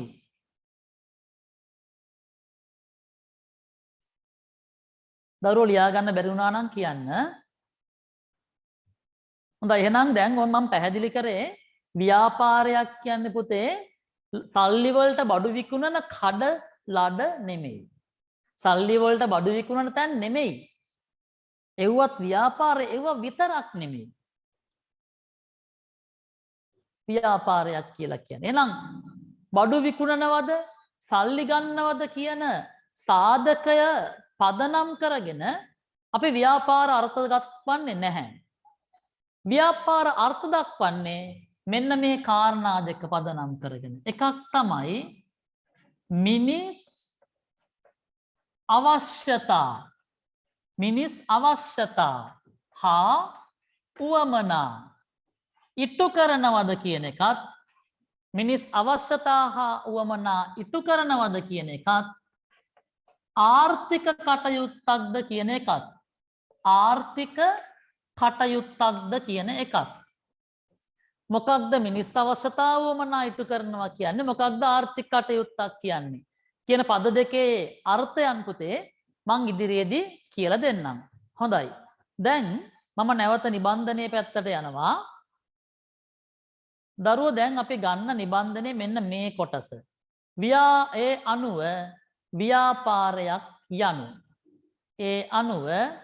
ව්‍යාපාරයක් යනු. මෙන්න මේ කොටසට ගන්න. පැහැදිලිව ලියා ගන්න ඕගොල්ලෝ. ව්‍යාපාරයක් යනු කියලා ලියා ගන්න නෝට් එකේ. මේ නෝට් එක පැහැදිලිව දරුවෝ පිළිවෙලට ලියන්න. ව්‍යාපාරයක් යනු කියලා ලියා ගන්න. හරි පුතේ ඒත් එක්කම මේ තියෙන්නේ අපේ පන්තියේ සංවිධායකතුමාගේ කසුන් අයියාගේ නම්බර එක.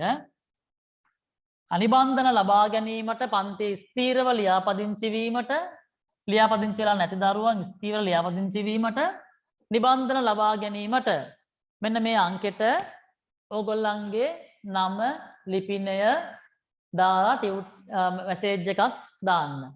අධ්‍යයන වර්ෂය දාන්න. 20යි 23 A level තමයි අධ්‍යයන වර්ෂය. නම මම කියන්නේ නම දන්නවා. ඊට පස්සේ ලිපිනය දාලා 0.71යි 79යි 41යි 139 කියන අපේ කළමනාකාරතුමාට ඔයගලන්ගේ විස්තර ලබා දෙන්න සියලු නිබන්ධන ඔබේ ගෙවල් වලට සියලු ප්‍රශ්න පත්‍ර ඕගොල්ලන්ගේ ගෙවල් වලට ලැබෙයි. පළවෙනි ප්‍රශ්න පත්‍රය සහ නිබන්ධනය මේ මාසට අදාළව ලබා ගන්න පුළුවන් දුවේ පුතේ. හරි. හොඳයි. එහෙනම් අපි දැන් ලියාගමු ව්‍යාපාරයක් යනු. දැන් ලියාගමු පුතේ ව්‍යාපාරයක් යනු. ටියුට් එක මම පෙන්නුවා නේද මේක අවශ්‍ය කොටස. ව්‍යාපාරයක් යනු. හරි. ව්‍යාපාරයක් යනු මිනිස් අවශ්‍යතා හා උවමනා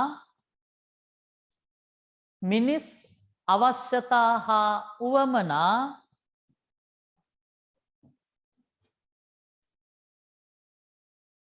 සපුරාලීම සඳහා වන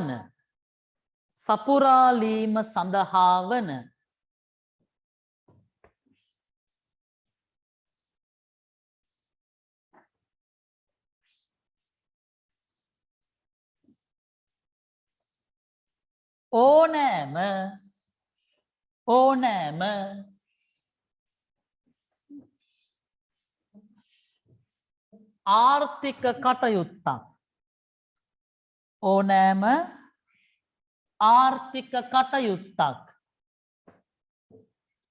නැවත මුලින්දන් කියනවා මිනිස් අවශ්‍යතා හා උවමනා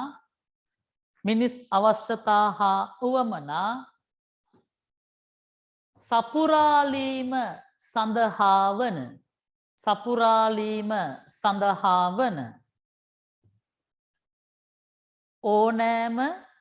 ඕනෑම ආර්ථික කටයුත්තක්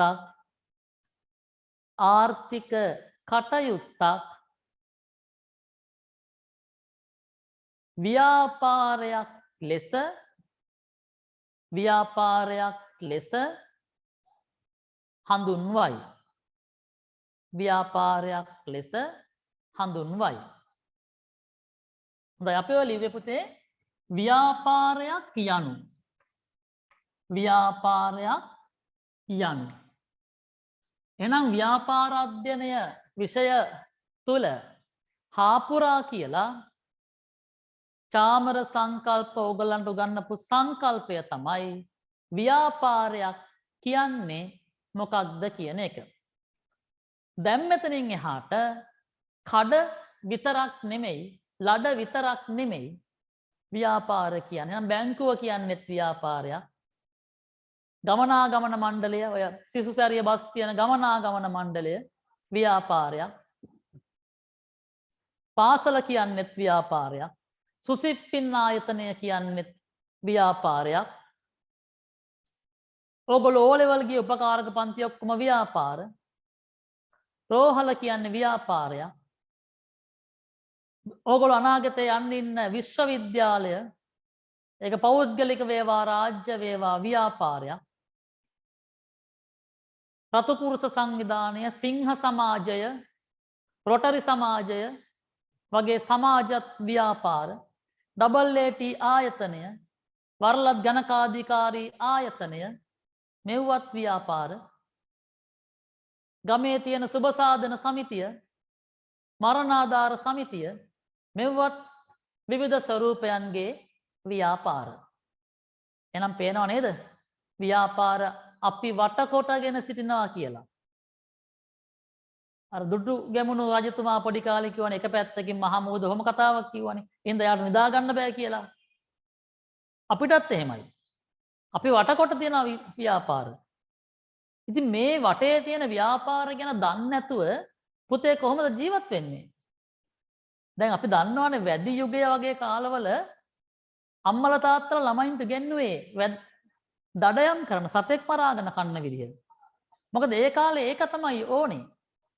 ගොවි යුගයන් වල ඉගෙනුවා ගොවිතැන් කරන හැටි. මෙහෙමයි වක්කඩ බඳින්නේ, මෙහෙමයි ගොයන් හිටවන්නේ, මෙහෙමයි අස්වැන්න නෙලන්නේ, පොහොර ගහන්නේ, සත්තු එලවන්නේ. ඒක ඒ කාලට අවශ්‍ය නිපුණතාව.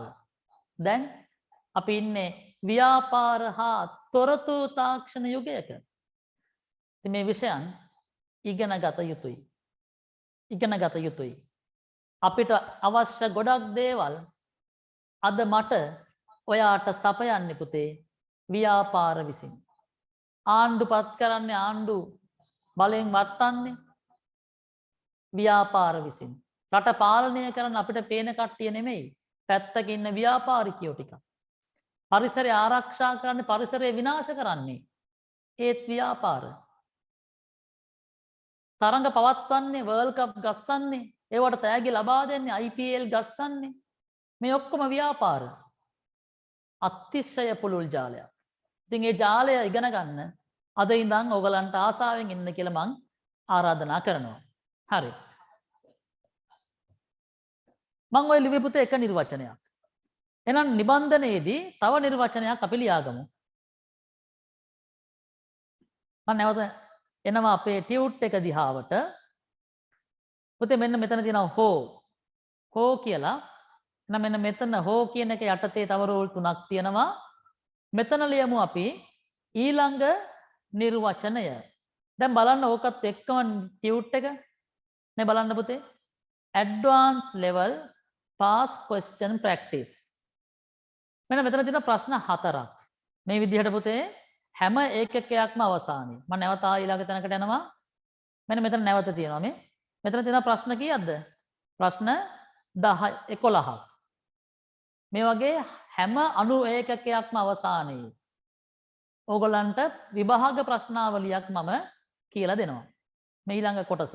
මෙතන ප්‍රශ්න තියෙනවා නැවත 8ක්. මේ විදිහට පුතේ අපි පේපර් එක ඇතුලේ පේපර් එක නෙමෙයි ටියුට් එක ඇතුලේ එක් එක් පාඩමට අදාළ ආසන්න වශයෙන් ප්‍රශ්න 50ක් විතර සාකච්ඡා කරනවා. මේ හැම එකක්ම මම ඔයගලන්ට කියලා දෙනවා. මේ හැම එකක්ම මම ඔයගලන්ට කියලා දෙනවා. එතකොට අපේ දරුවන්ට අර තියෙන ප්‍රශ්නය මොකක්ද? පාඩම් නම් කරලා තියෙනවා සර් විභාග ලියන්න උත්තර ලියන්න තමයි තේරෙන්නේ නැත්තේ. කියන ඔන්න ඒ ප්‍රශ්නෙට මේක තමයි පුතේ උත්තරේ.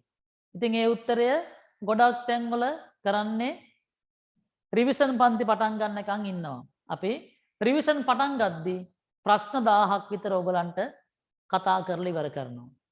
ඊට පස්සේ රිවිෂන් පන්ති පටන් ගත්තාම තියෙන්නේ ඉතා ඉක්මනින් නැවත පාඩම් මතක් කරගෙන යමින් පළවෙනි දවසේ ඉඳන් විභාග ප්‍රශ්න පත්තර ලියාගෙන ඉස්සරහට යන එක. හරි? හොඳයි. එහෙනම් ටියුට් එකක ගති ස්වරූපය ගැනත් දැන් මම ඔයාලට කියලා දුන්නා. ටියුට් එක තියෙන නිපුණතා මට්ටම් වලින් හැම නිපුණතා මට්ටමකටම වෙන වෙන විභාග ප්‍රශ්නාවලියක් දාලා තියෙනවා. මෙතන එක ප්‍රශ්නයක්වත් නැහැ මං හදන ප්‍රශ්න. ඇයි එහෙම නැත්තේ? මොකද A level paper එක මං හදන්නේ නැහැ. ඒක හදන්න ඉන්නවා ලෙක්චර් පැනල් එකක්. මහාචාර්යවරු පිරිසක් ඉන්නවා. ඒගොල්ලන්ගේ ප්‍රශ්න තමයි මං ඕගලන්ට ටියුට් එක ඇතුලේ හුරු කරවන්නේ. ඊට අමතරව සංකල්ප ප්‍රශ්න පත්‍රවල යුනිට් පේපර්ස් වල මං එන්න පුළුවන් කියලා හිතන මම හදන ප්‍රශ්නත් ඇතුළත් කරනවා. හරි. එහෙනම් ලියමු ඊළඟ නිර්වචනය. ඊළඟ නිර්වචනය. හෝ කියලා තියෙනවා. මෙන්න මේ හෝ යටතේ ලියා ගන්න පුතේ. ලාභ ලැබීමේ පරමාර්ථයෙන් හෝ ලාභ ලැබීමේ පරමාර්ථයෙන් හෝ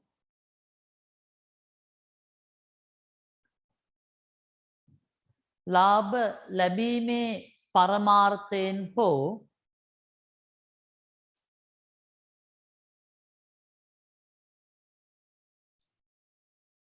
ලාභ පරමාර්ථයෙන් තොරව ලාභ පරමාර්ථයෙන් තොරව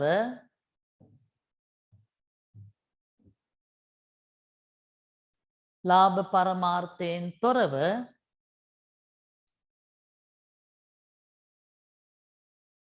මිනිස් අවශ්‍යතා හා උවමනා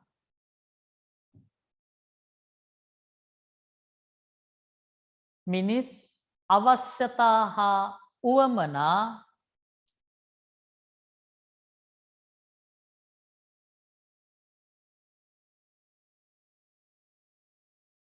සපුරාලීම සඳහා අවශ්‍ය සපුරාලීම සඳහා අවශ්‍ය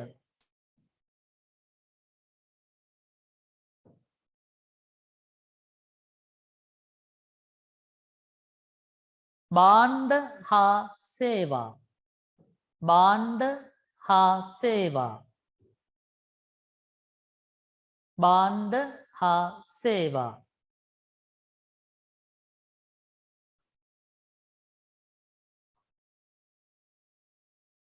නිෂ්පාදනය නිෂ්පාදනය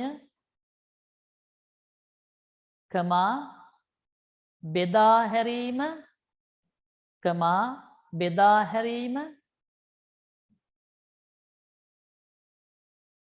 කමා අලවිය අලවිය අලවිය හා අලවිය හා අනුබද්ධ අනුබද්ධ සියලු කටයුතු සියලු කටයුතු සියලු කටයුතු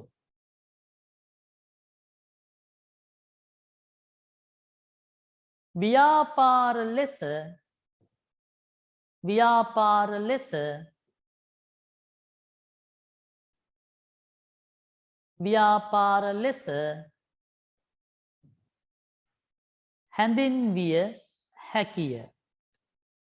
ව්‍යාපාර ලෙස හැඳින්විය හැකිය. හරි. ඔය පුතේ අපි ලිව්වේ මොකක්ද ව්‍යාපාරයක් කියන්නේ කියලා. එහෙනම් ව්‍යාපාර අධ්‍යයන විෂය පාඩමේ නමත් විෂය නම ව්‍යාපාර අධ්‍යයනය. business studies. ඒ විෂය නම පාඩමේ නම ව්‍යාපාර පදනම හා පරිසරය.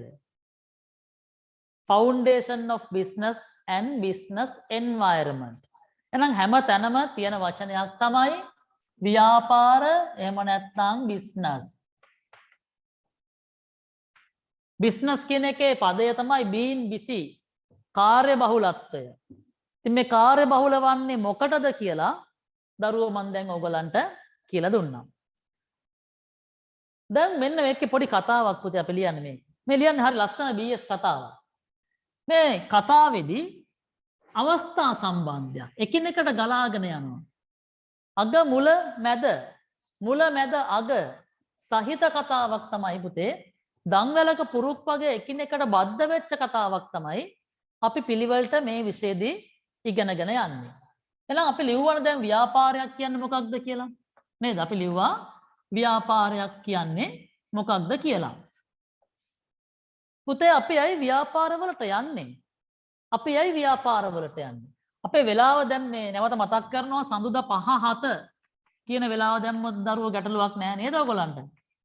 රෑ වැඩි වගේ හින්දා මේ වෙලාව මම ආරම්භක දේශනය සඳහා මේ වෙලාව වෙන් කරගත්තට මම හිතනවා ඉදිරියේදී 5:07 සඳුදා 5 සිට 7 දක්වා වේලාව ඕගොල්ලෝ වෙනුවෙන් වෙන් කරලා තියන්න. ඒතර අපිට හරි වෙලාවට වැඩේ ඉගෙනගෙන යන්න පුළුවන්. ගැටලුවක් නම් අපේ දරුවෝ මට කතා කරලා කියන්න. හරි? හොඳයි. එහෙනම් පුතේ ව්‍යාපාරවලට යන්නේ අය. ඔය පදයේම අර්ථකථනය කරලා තියෙනවා නේද? ඔය පදයේම කියලා තියෙනවා. මොකකටද අපි යන්නේ? මෙන්න මේ දෙක ඉෂ්ට කරගන්න. කොයි දෙකද අප්පා? මෙන්න මේ දෙක. ඒ තමයි අවශ්‍යතා හා උවමනා. අවශ්‍යතා හා උවමනා. මිනිස් අවශ්‍යතා හා උවමනා සපුරාලන ඕනෑම ආර්ථික කටයුත්තකට තමයි පුතේ ව්‍යාපාරයක් කියලා කියන්නේ. එහෙනම් අපි ව්‍යාපාරවලට යන්නේ වෙන අහවල් එකකට නෙමෙයි. අපි ව්‍යාපාරවලට යන්නේ අනේ ඒකේ ඉන්න මුදලාලි මහත්තයාගේ මූණ බලලා ඉන්න නෙමෙයි. ඒකේ ඉන්න මුදලාලි නෝනා සීදේවි හරි සීදේවි එයාගේ මූණ බලලා ඉන්න කියලා නෙමෙයි.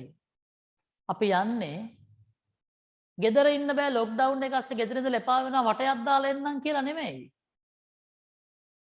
ලොක්ඩවුන් කරලා ඉතින් මිනිස්සු කෑ ගැහුවා රට ඇරපල්ලා දැන් හිටිය ඇති අරින්න කන්න විදිහක් නැහැ බොන්න විදිහක් නැහැ යන්න විදිහක් නැහැ කියලා මිනිස්සු බැසිවිලි නගන්න ගත්තා. ඇයි මේ? පුතේ ගෙදර ඉඳලා අපිට දැන් කිසි දෙයක් කරගන්න බෑ. අපේ කිසි අවශ්‍යතාවක් වමනාවක් සපුරා ගන්න බෑ. එහෙනම් අපිට ව්‍යාපාර වලට යන්න වෙනවා. හොඳයි. එහෙනම් දරුවෝ අපි ව්‍යාපාර වලට යන්නේ අවශ්‍යතා හා වමනා සපුරා ගන්න. මොකටද? අවශ්‍යතා හා වමනා සපුරා ගන්න. එහෙනම් අපිට අවශ්‍යතා හා වමනා තියනකම් මේ ලෝකේ ව්‍යාපාර තියෙනවා. මේ ලෝකේ ව්‍යාපාර තියෙනවා. ව්‍යාපාර තියනකම් අපිට අවශ්‍යතා හා වමනාවලුත් තියෙනවා. එහෙනම් අපේ ව්‍යාපාර අධ්‍යයන විෂයේ දැන් මේ බලන්න මේක බැඳිලා තියෙන්නේ. ව්‍යාපාර ගැන ඉගෙන ගත්තා. ඒකත් එක්ක බද්ධ වෙලා ඊළඟ දන්වැලේ පුරකක් විදියට හරි ලස්සනට බැඳිලා තියෙනවා. අවශ්‍යතා හා වමනා කියලා. එහෙනම් ඊළඟට පුතේ මේ විෂයේදී අපි ඉගෙන ගන්න යන්නේ මොනවද මිනිස් අවශ්‍යතා මොනවද මිනිස් වමනා මොනවද මේ අවශ්‍යතා මොනවද මේ වමනා කියන එක. මෙතන බලන්න පුතේ ප්‍රශ්නාවලියක් තියෙනවා. හොඳේ. ව්‍යාපාර සංකල්පයෙන් පස්සේ ප්‍රශ්නාවලියක් තියෙනවා. මං කලිනුත් කිව්වනේ අපි ටිකක් හොඳට ප්‍රශ්න සාකච්ඡා කරනවා කියලා. මම මේ හැම ප්‍රශ්නයක්ම ඔයාලට උගන්වනවා. හැම ප්‍රශ්නයක්ම මම පන්තියේදී සාකච්ඡා කරනවා දරුවෝ. හරි? දැන් මම මේ ප්‍රශ්න සාකච්ඡා කරන්න යන්නේ නැහැ. ඒකට හේතුව දැන් අපේ ගොඩක් දරුවෝ ගැන දරුවෝ ගාව තාම අවශ්‍ය නිබන්ධන නැති නිසා. තාම ඔයගලන්ගේ ටියුට් ඔක්කොම හම්බෙලා නැහැ. ඒ හින්දා මේ ප්‍රශ්නාවලිය සාකච්ඡා කරන එක මම ටිකක් පස්සට කල් දානවා. හරිද? ඒ අතරතුර අපේ දරුවෝ ටික මම අර කතා කරපු නම්බරයට ඔයගලන් විස්තර දීලා හරි මට හරි කතා කරලා කියන්න මම නිබන්ධන ඔයගලන්ට ලැබෙන්න සලස්සන්නම්. හරි මෙන්න ඊළඟ කොටස අවශ්‍යතා හා වමනා. මිනිස් අවශ්‍යතා හා වමනා පැහැදිලි කිරීම. මිනිස් අවශ්‍යතා හා වමනා පැහැදිලි කිරීම. හොඳයි. අවශ්‍යතා තියෙනවද? ඔයාට පුතේ අවශ්‍යතා මොනවා හරි තියෙනවද? වමනා මොනවා හරි තියෙනවද? ඔයාට කවුරු හරි කියලා තියෙනවද මට ඔයාව අවශ්‍යයි කියලා? ඔයාට තවත් කෙනෙක් කියලා තියෙනවද මට ඔයාව වමනයි කියලා? මොකක් කිව්වහම මොකෝ සර් ඔය දෙකම එකයිනේ කියලා ඔයාට හිතලත් ඇති. එයා මොකක් කිව්වහම මොකෝ ඔය දෙකම එකයිනේ. අවශ්‍යයි කිව්වත් එකයි වමනයි කිව්වත් එකයි. ඒ කියන්නේ මාව ඕනේ කියලා. අම්මට හරි තාත්තට හරි මම මේ කියන්නේ. නංගිට හරි මල්ලිට හරි. නැත්නම් යාළුවන්ට හරි වෙන කාටවත් නෙමෙයි. නෑ පුතේ. අවශ්‍යයි කියන එකයි වමනයි කියන එකේ අර්ථ දෙකක් තියෙනවා. ලොකු වෙනසක් තියෙනවා. පොදුවේ අපි අවශ්‍යයි වමනයි එකට කතා කරාට අවශ්‍යයි වමනයි කියන දෙකෙන්ම කියන්නේ ඕනේ කියන එක කියලා අපි හිතුවට නැත. ව්‍යාපාර අධ්‍යයනයේදී අවශ්‍යතාවලට වෙන අර්ථයක් තියෙනවා. වමනාවලට තවත් අර්ථයක් තියෙනවා. පුතේ මොනවද එහෙනම් අවශ්‍යතා කියලා කියන්නේ? ඔව්. ජීවත් වීම සඳහා මිනිසා විසින් අනිවාර්යෙන්ම සපුරා ගන්න ඕන දේවල් වලට අපි කියනවා අවශ්‍යතා කියලා. අවශ්‍යතා කියලා. අවශ්‍යතා නැතුව ජීවත් වෙන්න බෑ. එහෙම නැත්තම් ජීවත් වෙන්න හරි අමාරුයි. හරි අමාරුයි අවශ්‍යතා නැතුව. කවුරු හරි ඔයාට කියනවා නම් මට ඔයාව අවශ්‍යයි කියලා ඒකෙන් කියන්නේ එයාට ඔයා නැතුව බෑ. එයාට ඔයා නැතුව ජීවත් වෙන්න බෑ කියන එක. ඔයාගේ අම්මා හරි තාත්තා හරි කියනවා නම් නැත්නම් ඔයාට හිතෙනවා නම් මට ඔයාගේ දෙමව්පිය අවශ්‍යයි කියලා ඒ කියන්නේ එයාලා නැතුව අපිට වසන්න බෑ කියන එක. නම් ජීවත් වීම සඳහා අනිවාර්යෙන් සපුරාගත යුතු කායික හා මානසික තත්ත්වයන්ට අපි කියන පුතේ අවශ්‍යතා කියලා. මේ අවශ්‍යතා වලින් ඇතැම් ඒවා භෞතික අවශ්‍යතා. ආහාර, නිවාස, ඇඳුම්, ජලය, ආරක්ෂාව, sannivedanaya, අධ්‍යාපනය, සෞඛ්‍ය මේ භෞතික අවශ්‍යතා. අපේ ව්‍යාපාර වලින් සපයා ගන්න පුළුවන් අවශ්‍යතා. හැබැයි මීට අමතරව තවත් අවශ්‍යතා ආදරය. ආදරය කරනවද දැන් කට්ටිය? මෙතන ඉන්නවද ආදරවන්තයෝ හෝ ආදරවන්තියෝ? ඉන්නවද? සද්ද නැහැ. නෑ නේද? නෑ ඉන්නවා. ඔයගොල්ලෝ ඔක්කොම ආදරවන්තයෝ සහ ආදරවන්තියෝ. ආදරේ නැතුව පුතේ ජීවත් වෙන්න බෑ අපිට. ඔයාලගේ අම්මලාට තාත්තට ඔයාලා ආදරය කරනවා වෙන කවුරුත් ගැන නෙමෙයි කියන්නේ. හරිද? ඔයාගේ අම්මට තාත්තට ඔයාලා ආදරය කරනවා. ඔයාගේ යාළුවන්ට ඔයා ආදරය කරනවා. නංගිට මල්ලිට ආච්චිට සීයට ආදරය කරනවා. ඒ ආදරය කියන එක නැත්තම් ජීවත් වෙන්න පුළුවන්ද? ලෝකේ පවතින කාරණා දෙකක් තියෙනවා කියලා කියන පුතේ. ලෝකේ පවතිනවලු ප්‍රධාන කාරණා දෙකක් මත. එකක් තමයි සූර්ය කිරණ. සූර්ය රශ්මිය. අනිත් එක තමයි මවගේ ආදරය. මවගේ කිර, මව් කිරයි, කිරු එළියයි ලෝකය ජීවත් කරයි. මව් කිරයි, කිරු එළියයි ලෝකය ජීවත් කරයි. මව් කිරි වලින් අර්ථ ගන්නවන්නේ ආදරය. ඒක අම්මගෙන් ලැබෙන්න පුළුවන්, තාත්තගෙන් ලැබෙන්න පුළුවන් කෙනෙක්ට. තව කෙනෙක්ට සහෝදර සහෝදරියගෙන් ලැබෙන්න පුළුවන්. මේ සංකේත කරනවා මව් කිරි වලින්. ඒ ආදරය නැත්තම් ඔයාලා පුතේ මෙතන මෙහෙම නැහැ. මේ පන්තියේ, මේ ඔන්ලයින් පන්තියේ මොකක් හරි උපකරණයක් භාවිතා කරගෙන මාව ඕගොල්ලෝ අහන්නේ, මාව ඕගොල්ලෝ බලන්නේ. ඔයාට ආදරය කරන ගොඩක් කට්ටිය ඔයා වටේ ඉඳගෙන ඔයාව රැක බලා ගන්න නිසා. ඔයාට ඒ සම්පත් ටික සපයන නිසා. එහෙනම් අපේ දරුවන්ටත් ලොකු වගකීමක් තියෙනවා. මොකක්ද ඒ වගකීම? ඒ තමයි දරුවෝ ඔයාට ආදරය කරන කට්ටියට, ඔයා වෙනුවෙන් උනන්දු වෙන කට්ටියට, ඔයාව රැක බලා ගන්න කට්ටිය වෙනුවෙන්, ඔයාට මේ සම්පත් ටික දීලා ඔයාට ආදරය කරන කට්ටිය වෙනුවෙන් සාධාරණයක් අනාගතයේ ඉෂ්ට කරන්න ඕනේ. ඒ සාධාරණය තමයි හොඳින් ඉගෙන ගන්න එක. සමහරක් විට ඒගොල්ලෝ ඔයාගෙන් නැවත සැලකුම් බලාපොරොත්තු නොවේයි. වයසට ගියාම ඒ මිනිස්සුන්ට සලකන එක ඔබේ යුතුයකමක්. හැබැයි ඒක බලාගෙන නෙමෙයි මේ උදව් කරන්න, මේ මහන්සි වෙන්නේ. මෙච්චර අමාරු කාලෙක කොහොම හරි ෆෝන් එකට කාඩ් එකක් දාලා දැන් පන්තියට අද නොමිලේ සම්බන්ධ වෙන්න පුළුවන්. හැබැයි මම නොමිලේ පන්තිය ඔයාලට කරාට පුතේ ඔබේ දෙමව්පියෝ මේ සඳහා දැනුත් පිරිවැයක් දරනවා. මේ ඉන්න හැම වචනයක් ගානෙම ඔගොල්ලෝ දේට පාරිභෝජනය කරනවා. ඉලෙක්ට්‍රිසිටි එක පාරිභෝජනය කරනවා. ස්මාර්ට් උපකරණයක් මොකක් හරි තියාගෙන ඉන්නවා. පිරිවැයක්. ඉතින් මේවට ඔයාට දෙන්න පුළුවන් දේ, මේ ආදරේ නාමයට ඔයාට දෙන්න පුළුවන් දේ මේ වැඩේ හරියට කරන්න. හොඳට ඉගෙන ගන්න. හොඳ දරුවෙක් වෙන්න. හොඳ ලොකු මිනිස්සෙක් වෙන්න. ලොකු මිනිස්සෙක් හොඳ මිනිස්සෙක් කියන දෙකක් මම ඉස්සරහට දෙක පැහැදිලි කරන්නම්. හරි. එහෙනම් පුතේ අපි ලියාගමු අවශ්‍යතා ගැන. අපි ලියාගමු දරුවෝ අවශ්‍යතා ගැන. මෙන්න තියෙන උඩ මෙන්න මෙතන ලියන් යන මෙන්න මේ ඉරේ දැන් ඉරිමුකුත් නැහනේ. එහෙනම් තමන්ගේ නෝට් එකේ අවශ්‍යතා කියලා ලියලා මේ ටික ලියාගෙන යන්න දුවේ පුතේ. ජීවත් වීම සඳහා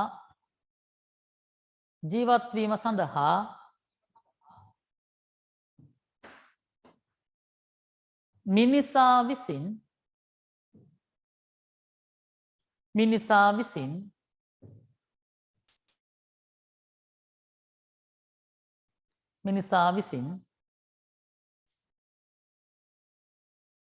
අනිවාර්යෙන්ම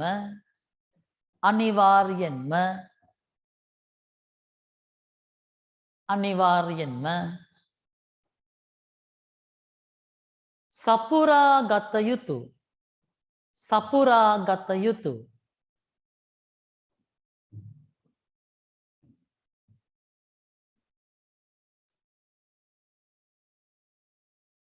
කායික හා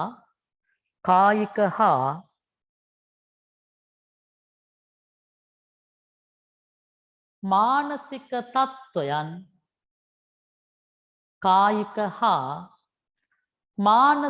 තත්ත්වයන්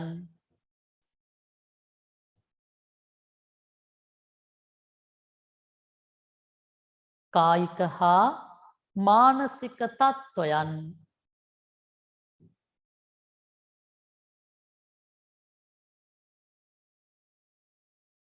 අවශ්‍යතාවේ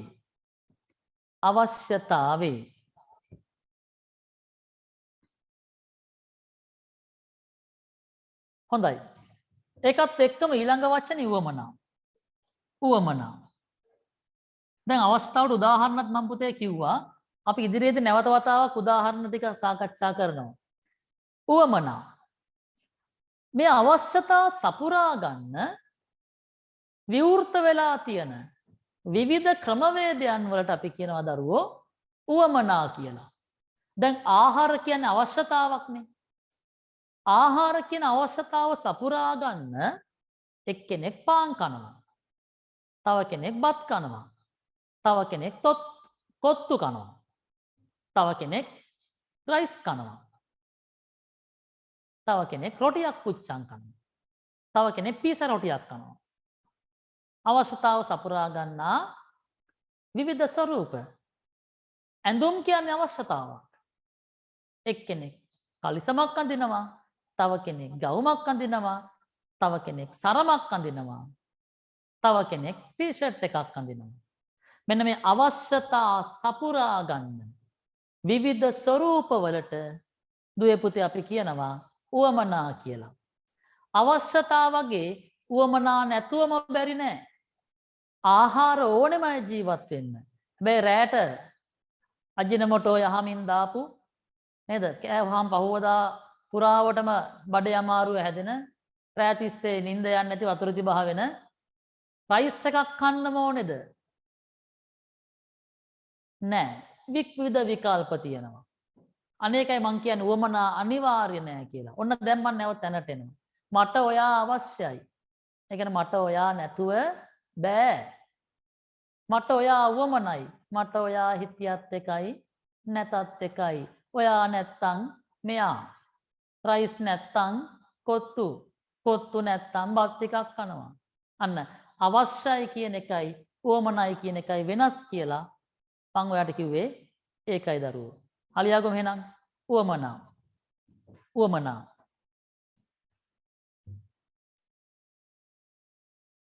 මේ උවමනා ලියන්න ඉඩ තියෙනවා.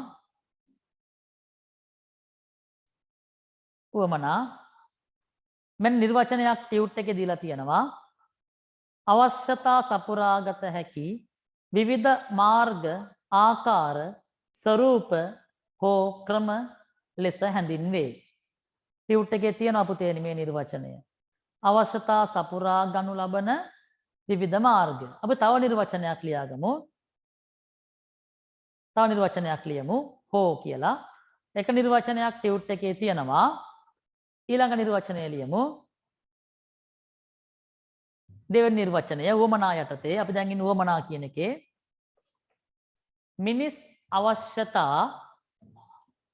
මිනිස් අවශ්‍යතා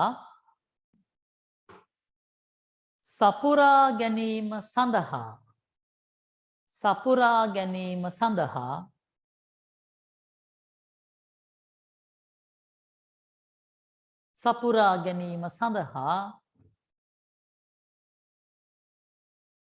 කිසියම්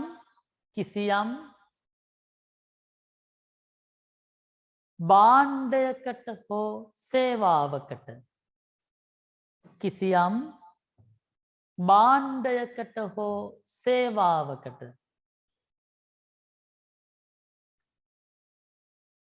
ඇති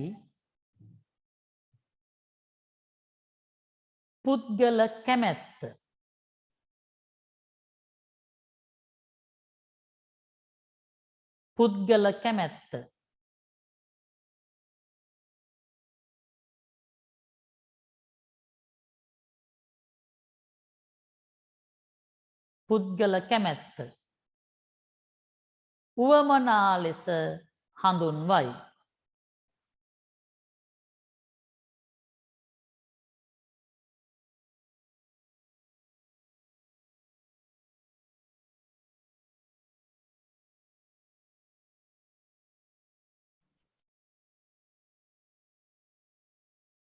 උවමනා ලෙස හඳුන්වයි. එක්කෙනෙක් කැමති බඩුව කොත්තුවක්, තව කෙනෙක් කැමති බඩුව රයිස් එකක්. එක්කෙනෙක් කැමති සේවාව බස් එකක්, තව කෙනෙක් කැමති සේවාව දුම්රිය සේවයක්. මෙන්න එහෙනම් අවශ්‍යතා සපුරගන්න යම් භාණ්ඩයකට හෝ සේවාවකට තියෙන කැමැත්තට තමයි පුතේ උවමනාවක් කියලා කියන්නේ. එහෙනම් මොනවද මේ බඩු?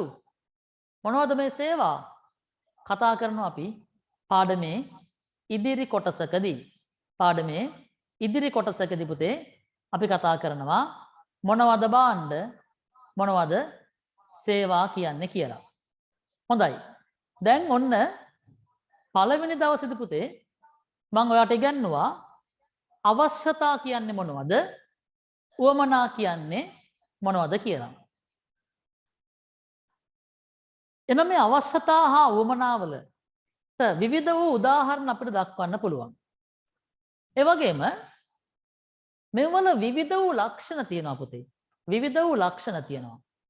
එකිනෙකට වෙනස් වූ ලක්ෂණ ටිකක් අවශ්‍යතාවල සහ උවමනාවල තියෙනවා.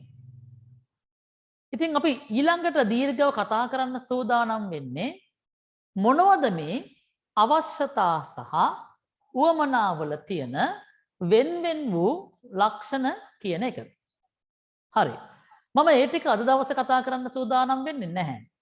මොකද අපද අපි පළවෙනි දවස. දැන් තාම අලුත් නුහුරුයි. පන්තියේ හිටපු දරුවන්ට හැරෙන්න අලුතෙන්ම සම්බන්ධ වෙච්ච දරුවන්ට තව මාව සහ මේ විෂය නුහුරුයි. අපි ඊ타ත්ම හිමින් පියවරෙන් පියවර ඉගෙන ගමු. පළවෙනි සති දෙක තුනෙන් පස්සේ මම කරන දින ගණන හෝ පැය ගණන ටිකක් වැඩි කරනවා. වැඩි කරලා සතියට පාඩම් දෙකක් නෙමෙයි එකම පාඩමක් වැඩි වෙලාවක්. ඒක වැඩි වෙලාවක් හෝ දින දෙකක් ඉදිරියේදී උගන්වනවා. මොකද අනාගතයේ පන්ති පටන් ගන්න දවසක ෆිසිකල් ක්ලාස් පටන් ගන්න දවසක ඔබ කිසි පසුපස්සෙන් ඉන්නේ කියලා වාට නොතේරෙන්න විදිහට මම මේක ඉස්සරහට ඇදගෙන යනවා.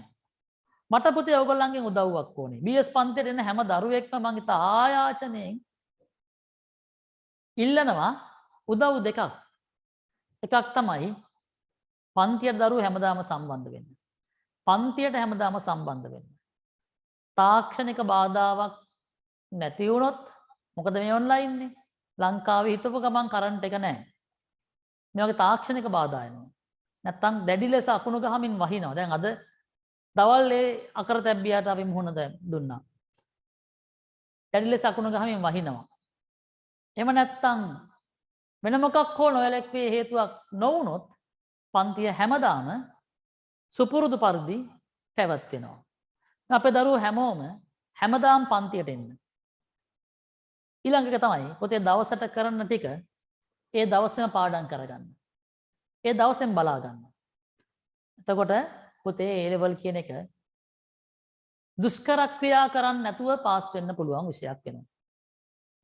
සමහර කට්ටිය A level විභාගයේ දුෂ්කර ක්‍රියාවක් කරගෙන ඉන්නේ. මුල් අවුරුදු එකමාරක් විතර පුළුවන් තරම් අතල්ලරන් පුළුවන් තරම් පිස්සු කෙලලා අන්තිම ටිකේ වවුල්ලෝ වගේ රෑ දවල් නැතුව පාඩම් කරනවා. ඔක දවල්ට නිදා ගන්නවා රෑට පාඩම් කරනවා. උඩු යටු කරගෙන කන පිට කරගෙන වැඩ කරනවා. අන්තිමට පුතේ ප්‍රතිඵලයකුත් නැහැ. එහෙම බෑ පුතේ මේක. මේක දුෂ්කර ක්‍රියාවක් නෙමෙයි. අන්තිම කාලේ මහන්සි වෙන්න ඕන දුෂ්කර ක්‍රියාවක් නෙමෙයි. මුල ඉඳන් පිළිවෙලට වැඩ කරගෙන යන්න ඕන. හරි පිළිවෙල තියෙන වැඩසටහනක්. ඒ පිළිවෙලට වැඩ කරගෙන ගියොත් පුතේ උඹලා මීටරද ඇමීටරද එහෙම එකක් නැහැ. A level ප්‍රතිඵලය A9ක්ද C9ක්ද කියන එක අදාළත් නැහැ. පිළිවෙලට වැට්ටික් කරගෙන ගියොත් විභාගේ පාස් වෙන්න පුළුවන්. මම එහෙම කරපු නිසායි කියන්නේ. මම ඒ කරපු විදිහක මම ඉගෙන ගත්ත විදිහ ළමයි ඉගෙන ගන්න විදිහ යාල් ඕගොල්ලන්ට ඉදිරියේදී පන්තියේදී සාකච්ඡා කරන්න. අපි ඒ වගේ දේවල් වලින් අත්දැකීම් ලබාගෙන හොඳ චාරිකාවක් යමු. හොඳ කණ්ඩායමක් විදිහට. මාත් එක්ක වැඩ කරන කණ්ඩායම් තුනට මම මේ කියන්නේ. ඕගොල්ලෝ මෙතනට ඇවිල්ලා ඉන්න මාව විශ්වාස කරලා. නේද? ලංකාවේ ඉන්න එකම BS ගුරුවරයා මම නෙමෙයිනේ. මං කියපු දේ විශ්වාස කරලා තමයි මෙතනට ඇවිල්ලා ඉන්නේ. ඒ විශ්වාසය පුතේ මම රකිනවා. හැබැයි මට උදව් දෙකක් කරන්න ඕනේ. ඒ තමයි හැමදාම පන්තියට එන්න. උගන්වන දේ සාවධානයෙන් අහන් ඉඳලා පාඩම් කරගන්න. ගැටලුවක් තිබ්බොත් නැවත රෙකෝඩින් එක බලන්න, වීඩියෝ එක බලන්න. එහෙම නැත්නම් මට කෝල් එකක් දෙන්න. මේ තියෙන මගේ නම්බර එක. මේ තියෙන්නේ CS චාමර සංකල්පගේ නම්බර එක. කෝල් එකක් දෙන්න. ඕන වෙලාවක මැසේජ් එකක් දාන WhatsApp මැසේජ් උඩට පිරෙද්දි යට යනවා පුතේ. එතකොට සමහරක් වෙලාවට උත්තරේ හම්බෙන්නේ නැති වෙන්න පුළුවන්. ආයි කතා කරන්න. මට ඕගොල්ලෝ 10 පාරක් කතා කරත් කරදරයක් නෙමෙයි. මොකද ඕගොල්ලෝ මැසේජ් දාද්දි එක්ක මං ඉන්නේ තව මොකක් හරි පන්තියක. මේ වගේ තව පන්ති 4-5ක් යනවනේ. මේ කණ්ඩායමට ගෲප් 3ක් තියෙනවා. ඊට අමතරව 21 සෙට් එකක් ඉන්නවා 22 සෙට් එකක් ඉන්නවා. ඒ ළමයිනුත් ප්‍රශ්න අහනවා. එතකොට සමහරකට ඕගොල්ලෝගේ මැසේජ් එක යටට යන්න පුළුවන්. මට ඒක බලන්න මග ඇරෙන්න පුළුවන්. එහෙම වුණාම නැවත ප්‍රශ්න අහන්න. ඒ නැත්තම් කෝල් එකක් හරි දෙන්න. මොකද SMS ගහ ඉන්න ඕනේ ඇයි? මට කෝල් එකක් දෙන්න කිවරන වැඩි. ඊට පස්සේ අපිට පුළුවන් ගැටලු විසඳ ගන්න. හරි? ඒත් එක්කම ටියුට් එක පුතේ ඉක්මනින් ලබා ගන්න. ඒක අපිට ලේසි වෙයි. හැබැයි ටියුට් තිබ්බත් නැතත් පළවෙනි දින කීපය ඔබට මම උගන්වනවා විෂය හඳුනා ගන්න කරන උදව්වක් විදිහට. හරිද? ටියුට් ලබා ගද්දී මට හරි මැසේජ් එකක් දාන්න. නැත්තම් මේ නම්බර් එකට කසුන් අයට කතා කරන්න. එයා වැහි 10ක් වැස්සත් ටියුට් එක කොහොම හරි පන්තියට කලින් ඉදිරියේදී ගෙවල් වලට ගෙනත් දෙයි. හරි. එහෙනම් දරුවෝ වෙලාවත් ටිකක් රෑ වෙලා නිසා දැන් ටික නිදිමත ගතිය වගේත් ඇති රෑ 10යි 10ට ආසන්නයිනේ. අද මන් ටිකක් කලින් පන්තිය නවත්තනවා. මේ ආරම්භක දිනේ අද මං ආරම්භක දේශනය පැවැත්වුවේ විෂය හඳුන්වා දීම, A level ගැන හඳුන්වා දීම, A level වැඩ කරන්න ඕන විදිය කියලා දීම. අදින් නවත්තන්නේ නැහැ. ඉදිරියේදීත් පන්තිය පුරාවටම මම ඔබට වැදගත් වෙන දේවල් කියලා දෙනවා. හැබැයි මේ ඕගොල්ලෝ අඬවන පන්තිය, මේ ඕගොල්ලෝ හිනස් වෙන පන්තිය නන් නෙමෙයි. මම දැකලා තියෙන එහෙම පන්ති. අඬන්න ආස නම් එන්න නේද අර කතන්දර කියලා ළමයි අඬවනවා. එහෙම එව්වා අනේ මේ පන්තිය නෑ. අපි මහන්සි වෙලා ඉගෙන ගමු, විනෝදයෙන් ඉගෙන ගමු. විෂය කරුණු මම ප්‍රායෝගිකව ලස්සනට පැහැදිලි කරලා දෙන්නම්. හරි. එහෙනම් අදට මම ඔයගොල්ලන්ගෙන් මේකත් එක්කම සමුගන්නවා. පළවෙනි දවසේ ප්‍රමාණවත් ටිකක් ඉගෙන ගත්තා. ලබන සතියේ නැවත හම්බෙමු හවස 5ට අපි අවශ්‍යතා හා උවමනා බඩු සහ සේවා ගැන කතා කරමු. හරිද? හරිම ඉන්ටරෙස්ටිං, හරිම ප්‍රායෝගික, හරි ආස හිතෙන කොටස් දෙකක් තමයි ඉදිරියේදී සාකච්ඡා කරන්න තියෙන්නේ. එහෙනම් ළමයි හැමෝටම ජය වේවා. හැමෝටම good night. ලබන සතියේ 5ට හම්බෙමු. එහෙනම් හැමෝටම ආයුබෝවන්. ප්‍රශ්නයක් තියෙනවා නම් වෙලාව සම්බන්ධයෙන් මට කෝල් එකක් දෙන්න, මැසේජ් එකක් දාන්න. හරි? හොඳයි එහෙනම් good night. ආයුබෝවන්.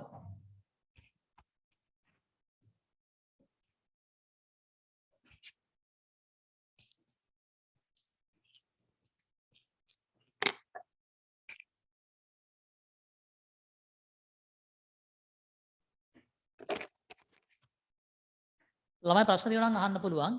හරි? you are welcome.